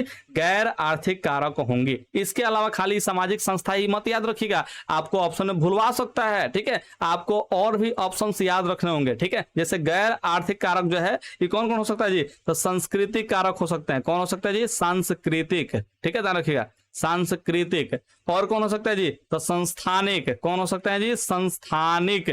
और कौन हो सकते हैं? तो नैतिक मूल्य, ठीक है, ध्यान रखिएगा। कौन जी? नैतिक मूल्य। ये सब जो है गैर मैंने कहा गैर आर्थिक कारक है, ठीक है। सामाजिक संस्थाएं तो आप लोग लिख ही दिए, तो ये सब जो है ध्यान रखिएगा ऑप्शन को। कौन कौन जी? सांस्कृतिक, संस्थानिक, नैतिकता, नैतिक नैतिक का चीज जी, यहाँ पे नैतिक मूल्य जो है ध्यान रखिएगा, ये सब गैर आर्थिक कारक के अंतर्गत आएगा। और ये 4 गो ऑप्शन को अगर ध्यान से देखें तो इसमें कौन आएगा जी? सामाजिक संस्था आएगा। तो इस ऑप्शन को तो याद रखना ही है, साथ में हयो 3-4 गो ऑप्शन को याद रखिएगा। एक सवाल देखिए, जीवन की भौतिक गुणवत्ता का सूचक कौन है? तो जीवन की भौतिक गुणवत्ता का सूचक जो है सब है। जीवन प्रत्याशा यानी कि लोग कितना दिन तक जीते हैं, शिशु मृत्यु दर यानी कि पैदा होने के बाद जो है 1 साल के भीतर कितने विद्यार्थी जो कितने विद्यार्थी कर रहे हैं, कितने बच्चे जो है मर जाते हैं प्रति 1000 बच्चों पर बात कर रहे हैं, प्रति 1000 बच्चों में से कितने बच्चे जो है मर जाते हैं और कितने बच्चे जो है जिंदा रहते हैं, इसी दर को हम लोग बोलते हैं शिशु मृत्यु दर। ठीक है, 1 साल के भीतर मृत्यु होकर होता है तो उस शिशु मृत्यु दर के अंतर्गत गिना जाएगा, ध्यान रखिएगा। यहाँ पे मौलिक साक्षरता, ठीक है, यानी कि लोग कितने यहाँ पे साक्षर यानी कि पढ़े लिखे कितने लोग हैं। ठीक है, और हमको तो यहाँ पे सब माने कि लगभग जो है बहुत सारा लोग मिलता है, पढ़ल लिखल अनपढ़े मिलता है हमको। ठीक है, अब पता नहीं किसको बोलते हैं पढ़ल लिखल अनपढ़, आप लोग समझ रहे होंगे, हमको तो अधिकतर वही मिलता है। ठीक है, ध्यान रखिएगा। तो 41 का जो है ऑप्शन कौन होगा जी? ऑप्शन डी होगा। इस सब का सब जो है ये भौतिक गुणवत्ता का सूचक है, इस बात को ध्यान रखिएगा। ठीक है, ध्यान रखिएगा। अब आगे बढ़ते हैं हम लोग, यहाँ पे 42वां सवाल पे हम लोग चले आते हैं। कह रहा है आर्थिक विकास संबंधित है, तो आर्थिक विकास जो है किससे संबंधित रखेगा? तो ध्यान रखिएगा, परिणात्मक परिवर्तन से भी और गुणात्मक परिवर्तन से भी संबंध रखेगा। तो यहाँ पे ऑप्शन जो है सी टिक आउट कीजिएगा। अब ये दोनों परिवर्तन क्या है सब्जेक्टिव में डिस्कस होगा, आप लोग को फिलहाल यहाँ पे इंतजार करना है। ठीक है, और इंतजार करने के साथ साथ इसको याद कर लेना है। याद कर लेंगे ना, सब्जेक्टिव में डिस्कस करेंगे, टेंशन मत लीजिएगा। एक समाजवादी अर्थव्यवस्था में सर्वाधिक बल किस पर दिया जाता है? ठीक है, तो एक समाजवादी अर्थव्यवस्था में जो है सर्वाधिक बल किस पर दिया जाता है? तो यहाँ पे आप लोग ध्यान रखिएगा कि लोक कल्याण पर जो है ध्यान दिया जाता है। समाजवादी अर्थव्यवस्था जो है वो लोक कल्याण के लिए ही उत्तरदायी होता है, ध्यान रखिएगा। यानी कि वहां के जो है लोग कैसे खुशहाल रहे इस पे ज्यादा फोकस किया जाता है। कौन सा जी? समाजवादी अर्थव्यवस्था के रूप में। ठीक है, ध्यान रखिएगा, समाजवादी अर्थव्यवस्था में। इसका उदाहरण कौन है जी? चीन है, रूस है, ये सब उदाहरण में है, ध्यान रखिएगा। तो वहां पे देखिएगा बहुत जो है विकास कार्य होते रहता है, लेकिन वहां का जीवन यापन हमको तो नहीं लगता कि भारत से बढ़िया होगा वहां के लोगों का। ठीक है, अब हम घूमे नहीं है बाबू तो हम क्या बताएंगे आपको, लेकिन ऐसा सुनने को मिलता है कि वहां के लोग उतने खुशहाल तो नहीं रहते हैं। भले लोक कल्याण का में बात हो रहा है, लेकिन वहां के लोग उतना खुशहाल तो नहीं रहता है। ठीक है, ये बात हमको सुनने को मिलता है। लेकिन अगर आप लोग ज्यादा ही सपोर्ट करते हैं तो पैसा जगह तक आप घूम के चले जाएंगे, चाइनीज वो सबको देख लेंगे, काची काची खाता है, कैसे कैसे खाता है। ठीक है, हम खाएंगे नहीं, लेकिन जरूर देख के आएंगे। ठीक है, देखिए भारतीय योजना आयोग के प्रथम अध्यक्ष कौन थे? तो भारतीय योजना आयोग के जो है प्रथम अध्यक्ष यहाँ पे पूछ ही दिया। और आप लोगों को मजा था कि भारतीय योजना आयोग का जो प्रथम कार्यकाल था वो 1951 से 1956 तक था। तो उस समय कौन थे प्रधानमंत्री जी? तो पंडित जवाहरलाल नेहरू थे। तो 44 का ऑप्शन सी हो जाएगा, पंडित जवाहरलाल नेहरू। ठीक है, वही जो है प्रथम अध्यक्ष थे। आप लोग को हम पहले भी इसका जिक्र कर चुके हैं। क्या आप लोग को पता है? ये बात तो हम बता चुके हैं। तो आप लोग कहेंगे जी सर शुरुआती में तो बताई नहीं। देखिए जी, निम्न में कौन आर्थिक आधारभूत संरचना का घटक है? निम्न में से जो है कौन आर्थिक आधारभूत संरचना का जो है घटक है, इसके बारे में यहाँ पे पूछ रहा है। तो ध्यान रखिएगा, ये वित्त है। कौन है जी? वित्त है। ठीक है, कौन है? तो आप लोग याद रखिएगा वित्त है। ठीक है, वित्त के साथ साथ और भी याद रखिएगा, यातायात। कौन जी? यातायात। और कौन जी? ऊर्जा। कौन जी? ऊर्जा। उसके अलावा कौन जी? संचार। ये सब जो है ध्यान रखिएगा, ये आर्थिक आधारभूत संरचना का घटक है। कौन है जी? आर्थिक संरचना, आधारभूत संरचना का घटक है। ठीक है, तो गैर आर्थिक में कौन कौन है जी? तो शिक्षा है, नागरिक सेवा है, स्वास्थ्य है, ये सब गैर आर्थिक आधारभूत संरचना का घटक है। तो कौन कौन गैर आर्थिक आधारभूत संरचना का घटक है जी? तो आप ध्यान रखिएगा, शिक्षा, नागरिक सेवाएं, स्वास्थ्य। और आर्थिक आधारभूत का कौन है जी? तो वित्त, यातायात, ऊर्जा, संचार, ये सब है, ध्यान रखिएगा। तो आप लोग इसको याद रखिएगा, बहुत इंपॉर्टेंट है। हम इसलिए बता रहे हैं ना क्योंकि ऑप्शन बदल देता है वहां पे परीक्षा में, जब बदलेगा तो वहां पे आप कंफ्यूज हो जाएगा। ठीक है, तो कंफ्यूजियाना नहीं है, आपको वहां पे बनाना है। झकास बाबा के चेले हैं, वहां पे एकदम फाड़ के आ जाना है। ठीक है, ध्यान रखिएगा।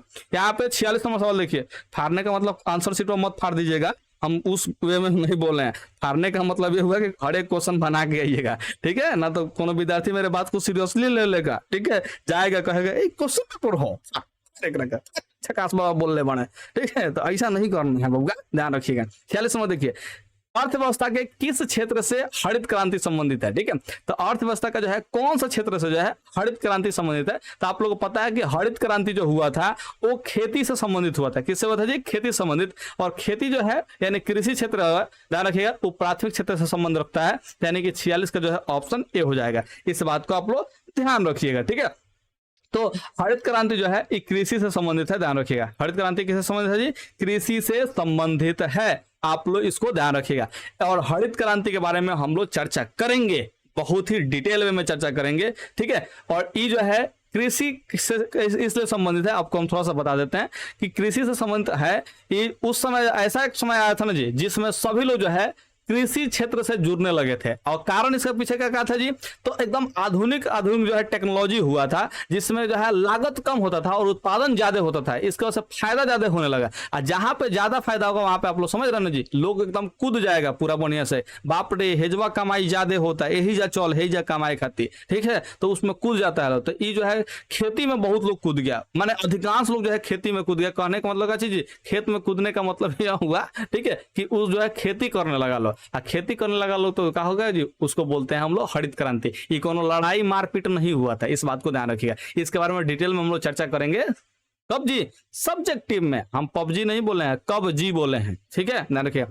47 नंबर, ऑपरेशन फ्लड क्या है? तो ऑपरेशन फ्लड, फ्लड इसे मैंने तो फ्लड मतलब होता है बाढ़, बाढ़ होता है, क्या होता है जी? बाढ़ होता है। तो यहाँ पे कोई विद्यार्थी जो है बाढ़ नियंत्रण मार के चलाएगा, लेकिन ध्यान रखिए गलत हो जाएगा बुआ। फ्लड मतलब बाढ़ तो होता है, लेकिन ऑपरेशन फ्लड जो है वो डेयरी विकास से संबंधित रखता है, संबंध रखता है, ध्यान रखिएगा। किससे विकास, कौन सा संबंध रखता है जी? डेयरी विकास से संबंध रखता है। इस फ्लड ऑपरेशन को जो है हिंदी में कभी कभी लिख देता है दुग्ध क्रांति। क्या लिख देगा जी?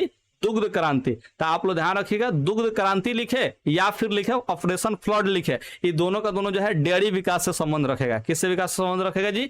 डेयरी विकास से, ठीक है। तो आप लोग दोनों वर्ड को याद रखिएगा, ऑपरेशन फ्लड को भी, दुग्ध क्रांति को भी, दोनों वर्ड को याद रखिएगा। ये दोनों का दोनों वर्ड जो है डेयरी विकास से संबंध रखते हैं, क्योंकि दोनों का एक ही मतलब होता है। ऑपरेशन फ्लड कहिए या फिर हिंदी में दुग्ध क्रांति कहिए, काम जो है आपका वही करेगा, डेयरी विकास वाला। समझ में आया? तो आप लोग कहेंगे जी सर बिल्कुल समझ में आया है। यहाँ पे 48 नंबर सवाल को देख लीजिए, ब्रंटलैंड, ठीक है, ब्रंटलैंड आयोग संबंधित है, ठीक है। तो ब्रंटलैंड जो आयोग है वो किससे संबंधित है? तो आप लोग याद रखिएगा, ये जो है सतत विकास से संबंधित है। किससे संबंधित है जी? सतत विकास से संबंधित है। और ये आया कब था? तो ये 1983 में आया था। कब आया था जी? 1983 में आया था, ठीक है, ध्यान रखिएगा। और ये जो है पर्यावरण समस्याओं के लिए जो है अध्ययन करने के लिए जो है आया था, ठीक है, ध्यान रखिएगा। ये जो है पर्यावरण संबंधी जो है समस्या जितना भी था उसका अध्ययन किया था, लिस्ट बनाया था, ये सब जो है काम किया था। 1983 में इसको लाया गया था ब्रंटलैंड आयोग, ठीक है। ब्रंटलैंड आयोग जो है ये जो है लाया गया था 1983 में, ठीक है। और इस सतत विकास से जो है संबंध रखता है। किससे संबंध रखता है जी? सतत विकास से, ध्यान रखिएगा, ठीक है। और ये क्या करता है? तो पर्यावरण संबंधी जो है जितने भी समस्याएं हैं उसका अध्ययन करता है, ठीक है। और इसी के लिए जो है इसको, इस आयोग को नियुक्त किया गया था, यानी कि बनाया गया था, ठीक है। इस बात को ध्यान रखिएगा। 49 नंबर सवाल देख लेते हैं, प्रथम राष्ट्रीय मानव विकास रिपोर्ट किस प्रधानमंत्री काल में जारी हुआ था? ठीक है, तो यहाँ पे जो प्रथम राष्ट्रीय मानव विकास का रिपोर्ट जो है, ठीक है, ध्यान रखिएगा, नेशनल कैसे जी? ह्यूमन डेवलपमेंट रिपोर्ट, ठीक है, नेशनल ह्यूमन डेवलपमेंट रिपोर्ट, यानी कि प्रथम मानव विकास रिपोर्ट जो है ये जिस प्रधानमंत्री कार्यकाल में जारी हुआ था उस प्रधानमंत्री का नाम था अटल बिहारी वाजपेयी, ठीक है। और इनको चाहने वाले भी इस देश में बहुत लोग आज भी हैं, ठीक है, ध्यान रखिएगा। तो अटल बिहारी वाजपेयी का जो है कार्यकाल में ही आया था प्रथम राष्ट्रीय मानव विकास रिपोर्ट। प्रथम राष्ट्रीय मानव विकास रिपोर्ट किसके कार्यकाल में आया था जी? तो अटल बिहारी वाजपेयी के कार्यकाल में आया था। यहाँ पे ध्यान रखिएगा। 50 नंबर सवाल देखिए, निम्न कौन गैर आर्थिक आधारभूत संरचना का अंग है? ठीक है, तो आपको हमने ऊपर बताया है गैर आर्थिक आधारभूत संरचना का अंग, ठीक है। तो कौन कौन है जी गैर आर्थिक आधारभूत संरचना का अंग? यहाँ पे ऊपर बताए थे, ठीक है। देखिए आर्थिक आधारभूत वाला वित्त, यातायात, ऊर्जा, संचार बताए थे, और गैर आर्थिक के लिए क्या बताते थे? शिक्षा, स्वास्थ्य, नागरिक सेवा बताए थे। शिक्षा, स्वास्थ्य, नागरिक सेवा, तो यहाँ पे कौन सा ऑप्शन होगा? शिक्षा, स्वास्थ्य, नागरिक सेवा। कौन आएगा जी? शिक्षा आ जाएगा, ध्यान रखिएगा। ये गैर आर्थिक आधारभूत संरचना है, तो 50 का हो जाएगा जी, ऑप्शन बी हो जाएगा। ऊर्जा, यातायात, संचार, ये सब का आएगा जी आर्थिक वाला में आएगा। देखिए सवाल ऑप्शन बदल बदल के पूछता है, तो आपको वो बातें याद रखना है। हम कोनो फालतू में कोई बात नहीं बताते हैं बबुआ, हम बताते पढ़ाते हैं आपका काम का चीज। अगर आप लोग याद करेंगे समझेंगे तो परीक्षा में एक भी चीज छूटेगा नहीं। इसलिए कहते हैं वीडियो को शुरू से लेकर अंत तक देखिएगा, ना तो मजा किरकिरा हो जाता है। ठीक है, खतनी सुख देख के जो भाग गया ना दिन भाग गया। ठीक है, वो पढ़ने वाला विद्यार्थी होता भी नहीं है और उस विद्यार्थी का रिजल्ट आता भी नहीं है। ठीक है, जो विद्यार्थी जो है वीडियो को पूरा पूरा देखता है, यानी एक जगह बढ़िया से टिक करके पढ़ता है, उसका रिजल्ट सच में आता है। यार हम दिल से बोल रहे हैं, रिजल्ट आता है तो आता है, बस ऐसा ही आप लोग पूरा पूरा देखिए। लेकिन एक बात को ऑनलाइन ही देखिएगा, इंटरनेट से डाउनलोड करके मत देखिएगा प्लीज। देखिए, मानव विकास सूचकांक में जो है सर्वोच्च स्थान किस देश का है? ठीक है, मानव विकास सूचकांक में जो है सर्वोच्च स्थान यानी कि सबसे ऊंचा स्थान जो है किस देश का है? ठीक है, तो आप लोग ध्यान रखिएगा, नॉर्वे का है। नॉर्वे जो है सबसे ऊपर है मानव विकास सूचकांक में। ठीक है, मानव विकास सूचकांक में है नॉर्वे का है जी, सबसे ऊंचा है। आप लोग इस बात का ध्यान रखिएगा। ठीक है, तो 51 का हो जाएगा जी, ऑप्शन डी हो जाएगा। यहाँ पे देखिए 52वां नंबर क्वेश्चन कह रहा है, 52वां नंबर। यहाँ पे 12वीं पंचवर्षीय योजना का कार्यकाल है।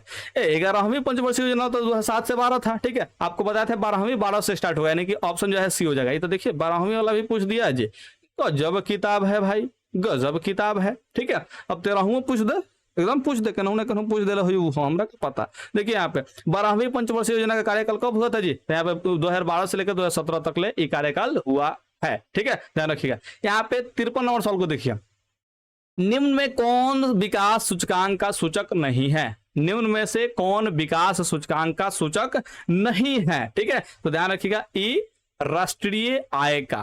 ठीक है, ध्यान रखिएगा, राष्ट्रीय आय का है जी, विकास सूचकांक का सूचक नहीं है। ठीक है भाई, 3 को आप लोगों को ऊपर भी बताए थे कि जो कि विकास का सूचकांक है, या फिर ऐसा समझिए विकास सूचकांक का जो है सूचक है। ध्यान रखिएगा, जीवन प्रत्याशा कितना दिन तक जीते हैं, जीवन स्तर कैसा है, क्या खाते हैं क्या पीते हैं, कितना बढ़िया से रहते हैं, ये जीवन स्तर को दिखाता है। और शिक्षक कितना पढ़े लिखे हैं, इस बात को ध्यान रखिएगा। तो राष्ट्रीय आय जो है सूचकांक का सूचक नहीं है। 54 और सवाल को देख लेते हैं, राष्ट्रीय मानव विकास सूचकांक में किस राज्य का दर्जा यानी कि रैंक, ठीक है, सबसे ऊपर है? तो यहाँ पे राष्ट्रीय मानव विकास सूचकांक अगर बात करते हैं, ठीक है, तो जो सबसे ऊंचा जो दर्जा है, ठीक है, यानी कि सबसे ऊपर जो है दर्जा जो है किस राज्य का है? तो ध्यान रखिएगा केरल का है। ठीक है, यहाँ पे केरल जो है ध्यान रखिएगा तो सबसे ऊपर है। ठीक है, किस रिपोर्ट में जी? राष्ट्रीय मानव विकास सूचकांक वाला में। ठीक है, केरल जो है ऊपर है। और अंत में कौन है जी? तो अंत में आप लोग जरूर याद रखिएगा, सबसे नीचे कौन है? तो हम ही लोग का बिहार है। देख लीजिए, सबसे नीचे का बात कर रहा है। ठीक है, अंतिम तरफ में, तो यहाँ पे बिहार है, इस चीज को ध्यान रखिएगा। केरल का जो है इस सूचकांक कितना है जी? तो आप लोग याद रखिएगा 0.784। देखिए, ये जो मानव विकास सूचकांक होता है ये हमेशा 1 और 0 के बीच में होता है, इस बात को ध्यान रखिएगा, 1 और 0 के बीच में होता है। तो इसमें से केरल का जो है मैंने कि रैंक कितना जो है अथिया है जी, अंक सूचकांक कितना है? तो 0.784 आया है। ठीक है, 0.784। हाई सब का जो है लगभग इतना ही के आसपास में है। लेकिन सबसे अंत में कौन है? बिहार है। ये बहुत दुख वाला बात है यार, हम जब भी पढ़ा रहे हैं बिहार को लेकर के बड़ी चिंता हो रहा है हमको कि यार इतना पीछे कैसे हो सकता है। ठीक है, और इसको अगर ऊपर करना है तो आप लोग को बढ़िया से मन ला के पढ़ना होगा, क्योंकि जितना आप बढ़िया से पढ़ेंगे उतना ही आप ज्यादा कमाएंगे। अब जब ज्यादा कमाएंगे तो बिहार का गरीबी दूर होगा तो होगा। ठीक है, लेकिन इसके लिए जो है नेता लोग का भी ठीक रहना बहुत ही जरूरी है। अब क्या किया जाए? 55 नंबर सवाल देखिए, निम्न में से कौन द्वितीयक आर्थिक क्रिया से संबंधित है? निम्न में से कौन द्वितीयक आर्थिक क्रिया से संबंधित है? ठीक है, तो 55 नंबर का जो है यहाँ पे आंसर देखिए क्या होता है। तो द्वितीयक आर्थिक क्रिया का बात कर रहा है। ठीक है, द्वितीयक आर्थिक क्रिया का, तो यहाँ पे उद्योग हो जाएगा, 55 का जो है सी हो जाएगा, क्योंकि कृषि जो है प्रथम हो जाएगा और सेवा जो है तृतीयक होगा, आपको बता रहे हैं। ठीक है, और यहाँ पे ऑप्शन जो सी है उद्योग है, ये द्वितीयक आर्थिक क्रिया से संबंध रखता है। ये आपको हम बहुत बार चर्चा करके दिखा दिए, बता दिए, अब तो याद कर लो। अब कब याद करोगे भाई? देखो यहाँ पे 56 नंबर, समाज की सभी आर्थिक क्रियाओं का योग क्या कहलाता है? तो समाज के जो जितना भी सब आर्थिक क्रिया है सबको जोड़ के क्या बनता है जी? अर्थव्यवस्था बनता है। क्या बनता है जी? अर्थव्यवस्था। आर्थिक क्रिया उसको बोलते हैं जिससे आय कमाई होता है, आय जो है अर्जित करते हैं, यानी कि हमको कुछ ना कुछ लाभ मिलता है, इस बात को ध्यान रखिए, यानी कमाई होता है, उसको आर्थिक क्रिया बोलेंगे। और इसको हमने ऊपर समझाया। और सभी आर्थिक क्रिया देश में जितना भी है सबका सब आर्थिक क्रिया को अगर जोड़ दें तो वो बन जाता है अर्थव्यवस्था। क्या बनेगा जी? अर्थव्यवस्था। ठीक है, ध्यान रखिएगा। तो 56 नंबर का जो है ऑप्शन डी हो जाएगा, और अर्थव्यवस्था जो है आर्थिक क्रियाओं का योग का ही रूप है। अब यहाँ पे 57 नंबर पे आ जाता है। 57 नंबर कि बिहार के विकास के बिना भारत का विकास संभव नहीं है। ये जो है व्यक्ति जो भी बोला है ना, सबसे बढ़िया बात बोला है। ठीक है, बिहार के विकास के बिना भारत का विकास कैसे हो सकता है? ठीक है, बिहार के विकास के बिना भारत का विकास कैसे हो सकता है, जरा सा बताइए ना हमको। बिहार के विकास के बिना भारत का विकास हो सकता है क्या? नहीं हो सकता। तो ये बात किसने कहा था? एपीजे अब्दुल कलाम, ठीक है, और इसीलिए हम इनको महान कहते हैं, इसीलिए हम इनको महान कहते हैं, ठीक है, ध्यान रखिएगा। तो ये एपीजे अब्दुल कलाम जो है, ये एपीजे अब्दुल महान है, ध्यान रखिएगा, एक कलाम तो है ही, साथ में महान भी है, ठीक है, जिन्होंने कहा था बिहार के विकास के बिना भारत का विकास संभव नहीं है। ऐसा इसलिए कहा गया था क्योंकि बिहार में जनसंख्या ज्यादा है, क्षेत्रफल ज्यादा है, ध्यान रखिएगा, सर्वाधिक क्षेत्रफल तो नहीं है लेकिन ज्यादा है, माने कि अधिक क्षेत्रफल यहाँ पे उपस्थित है और यहाँ पे जनसंख्या भी ज्यादा है। अगर इसका विकास नहीं करेंगे तो पूरा का पूरा भारत के विकास में इफेक्ट डालेगा, तो डालेगा, क्योंकि यहाँ पे जनसंख्या ज्यादा है। जैसे ही प्रति व्यक्ति आय डालेंगे तो बेरोजगारों की संख्या ज्यादा होगा, इसलिए प्रति व्यक्ति आय को कम कर देगा। तो बिहार का विकास बहुत ही ज्यादा जरूरी है। और इस सब जो है बिहार का विकास का बागडोर किसके हाथों में है? तो हम लोग के बिहार के नेताओं और साथ में आप सभी विद्यार्थियों के हाथों में है, क्योंकि आप सभी विद्यार्थी अगर बढ़िया से पढ़े लिखे रहेंगे तो आप जो है बहुत अच्छे से जो है कमाई करेंगे, और जब बहुत अच्छे से कमाई करेंगे तो बिहार का विकास ऑटोमेटिक होगा और साथ में अपने आप जो है भारत का विकास होना शुरू हो जाएगा, ठीक है, इस बात को ध्यान रखिएगा। तो एक जो 57 नंबर सवाल है, इसका आंसर जो है ऑप्शन बी होगा, एपीजे अब्दुल कलाम साथ में महान, ठीक है, ध्यान रखिएगा, ये ऑप्शन बी हो जाएगा। यहाँ पे 58वां सवाल देखिए, कृषि का विकास करना किस पंचवर्षीय योजना का मुख्य उद्देश्य था? तो जो कृषि का विकास करने वाला जो है, मैंने विकास करने के लिए जो बात कहा गया था वो प्रथम पंचवर्षीय योजना में ही कहा गया था, क्योंकि भारत एक कृषि प्रधान देश है, इसलिए सबसे पहले जो प्रायोरिटी दिया गया वो कृषि को ही दिया गया। और इसीलिए तो बोला जाता है हम लोग के देश में जय जवान जय किसान। बात को समझ रहे हैं ना जी? यहाँ पे जवान भी जो है बहुत ज्यादा जरूरी है और उतना ही ज्यादा जरूरी है किसान, ठीक है। तो जय जवान जय किसान वाला बात यहाँ पे ध्यान रखिएगा, ठीक है। तो यहाँ पे प्रथम पंचवर्षीय योजना में ही कृषि का विकास का बात किया गया। हाँ, आप लोग ध्यान रखिएगा। यहाँ पे 59वां सवाल देखिए, मानव विकास रिपोर्ट का प्रकाशन निम्न में से किसके द्वारा किया गया? ठीक है, ध्यान रखिएगा। तो मानव विकास रिपोर्ट यानी कि ह्यूमन डेवलपमेंट रिपोर्ट HDR, ठीक है, ह्यूमन डेवलपमेंट रिपोर्ट, इसका प्रकाशन जो है किया गया था UNDP के द्वारा किया गया था। किसके द्वारा किया गया था जी? UNDP के द्वारा किया गया था। इसके बाद में ध्यान रखिएगा, ठीक है। यहाँ पे अब सबका फुल फॉर्म ही देख लीजिए। जैसे यहाँ पे WTO दिया है तो WTO का फुल फॉर्म होता है वर्ल्ड, ठीक है, WORLD, world trade, TRAD, trade organisation, ठीक है, ध्यान रखिएगा, ऑर्गेनाइजेशन। तो ये होता है WTO का फुल फॉर्म, ठीक है, ध्यान रखिएगा। WTO का फुल फॉर्म होता है वर्ल्ड ट्रेड ऑर्गेनाइजेशन। WHO का फुल फॉर्म होता है वर्ल्ड हेल्थ ऑर्गेनाइजेशन, वर्ल्ड है। अच्छा, ये सब फुल फॉर्म काहे ला बता रहे हैं? तो ये सवाल जो है इससे समझ पूछ देता है, ठीक है, ध्यान रखिएगा। HEALTH, ठीक है, वर्ल्ड हेल्थ ऑर्गेनाइजेशन, ठीक है, ध्यान रखिएगा, वर्ल्ड हेल्थ ऑर्गेनाइजेशन। ये होता है WHO का। UNDP जो काची करता है जी, HDR को जो है क्या करता है जी, यहाँ पे रिपोर्ट को जो पब्लिश करता है, ह्यूमन डेवलपमेंट रिपोर्ट यानी कि मानव विकास रिपोर्ट को पब्लिश करता है, ठीक है। UNDP क्या लिख रहे हैं जी, हम UNDR लिख दिए, क्या बात है, UNDP, ठीक है। तो इसका फुल फॉर्म होता है यूनाइटेड नेशंस डेवलपमेंट, ठीक है, यहाँ पे प्रोग्राम, ठीक है, ध्यान रखिएगा। यहाँ पे ILO, ठीक है, ILO का फुल फॉर्म होता है इंटरनेशनल, ठीक है, इंटरनेशनल लेबर, क्या होता है जी, लेबर ऑर्गेनाइजेशन, ठीक है, ऑर्गेनाइजेशन, ठीक है, ध्यान रखिएगा। तो यहाँ पे चारों का फुल फॉर्म आप लोग याद रखिएगा, साथ में HDR का भी, ठीक है, human development report, human development, ठीक है, डेवलपमेंट रिपोर्ट, ठीक है, ध्यान रखिएगा। अब यहाँ पर समझने का प्रयास कीजिए, चारों पांचों जो है इसका फुल फॉर्म आप लोग याद रखिए क्योंकि परीक्षा में पूछ देता है, ठीक है। तो यहाँ पे जो HDR पब्लिश करता है वो कौन करता है जी, UNDP पब्लिश करता है, ये बात को आप लोग ध्यान रखिएगा। WTO जो है व्यापार से संबंधित जो है क्या करता है जी, यहाँ पे सारा नियमावली को बनाता है और बिगाड़ता है या फिर पालन करवाता है। WHO स्वास्थ्य संबंधित जो है नियमावली बनाएगा, बिगाड़ेगा, जो भी करेगा यही करेगा, ठीक है। आई जो पब्लिश करता है HDR, ठीक है, ध्यान रखिएगा। लेबर जो है लेबर को कंट्रोल करता है, लेबर संबंधित रूल बनाता है, ध्यान रखिएगा, ठीक है। आई जो है HDR वो रिपोर्ट है, इसको भी ध्यान रखिएगा। तो ये सब जो है फुल फॉर्म है, आप लोग से पूछा जा सकता है, इसलिए आप लोग याद रखिएगा, बिना याद किए काम चलने वाला नहीं है। समझे कि नहीं समझे? 60वां सवाल देखिए, भारत की सर्वाधिक प्रति व्यक्ति आय वाला राज्य कौन है? तो भारत में जो सबसे माने कि सर्वाधिक जो प्रति व्यक्ति आय है वो हम लोग गोवा को मानते हैं। गोवा में जो है ज्यादा से ज्यादा प्रति व्यक्ति आय है, क्योंकि वहां पे गोवा वाले बीच पे, समझ रहे हैं ना जी ठीक है, वहां पे जो है टूरिस्ट बहुत ज्यादा जाते हैं। ठीक है, और वहां पे विकास कार्य भी है, बहुत अच्छा खासा विकास वहां पे हुआ है गोवा का। ठीक है, और गोवा बहुत लोग घूमने जाते हैं यार, बहुत लोग घूमने जाते हैं क्योंकि अच्छा जगह है। ठीक है, आप लोगों के पास भी पैसा होता है तो जरूर जाइएगा। ठीक है, तो आप लोग ध्यान रखिएगा। तो गोवा का जो है प्रति व्यक्ति आय थोड़ा सा ज्यादा है हम लोग के देश में, इस बात का आप लोग ध्यान रखिएगा। तो यही 60 क्वेश्चन था, ज्यादा क्वेश्चन था नहीं, तो हमने पहला चैप्टर खत्म कर दिया। अब आपको दूसरा चैप्टर अगर पढ़ना है तो आइए प्लेलिस्ट में, प्लेलिस्ट में दूसरा चैप्टर का वीडियो मिल जाएगा। इसे करते करते जो है सारे चैप्टर्स का वीडियो आप लोग को मिल जाएगा। तो यार प्लेलिस्ट को चेकआउट करते रहिए, मजा आते रहेगा आपको। ठीक है, उम्मीद करते हैं कि मेरा बात जो है आपको समझ में आता है, पढ़ाई जो है समझ में आता है, बहुत ही एंजॉय करके आप लोग पढ़ते हैं। तो यार एक लाइक करना तो बनता है। तो इस वीडियो को अगर अभी तक लाइक नहीं किए हैं तो लाइक कर दीजिए, क्या फायदा ऐसे मैंने बिना लाइक किए जाने का, क्या फायदा, इतना दूर पढ़े तो लाइक कर देना चाहिए। ठीक है, ओके, मिलते हैं अगले वीडियो में, आइए प्लेलिस्ट में। Okay, bye.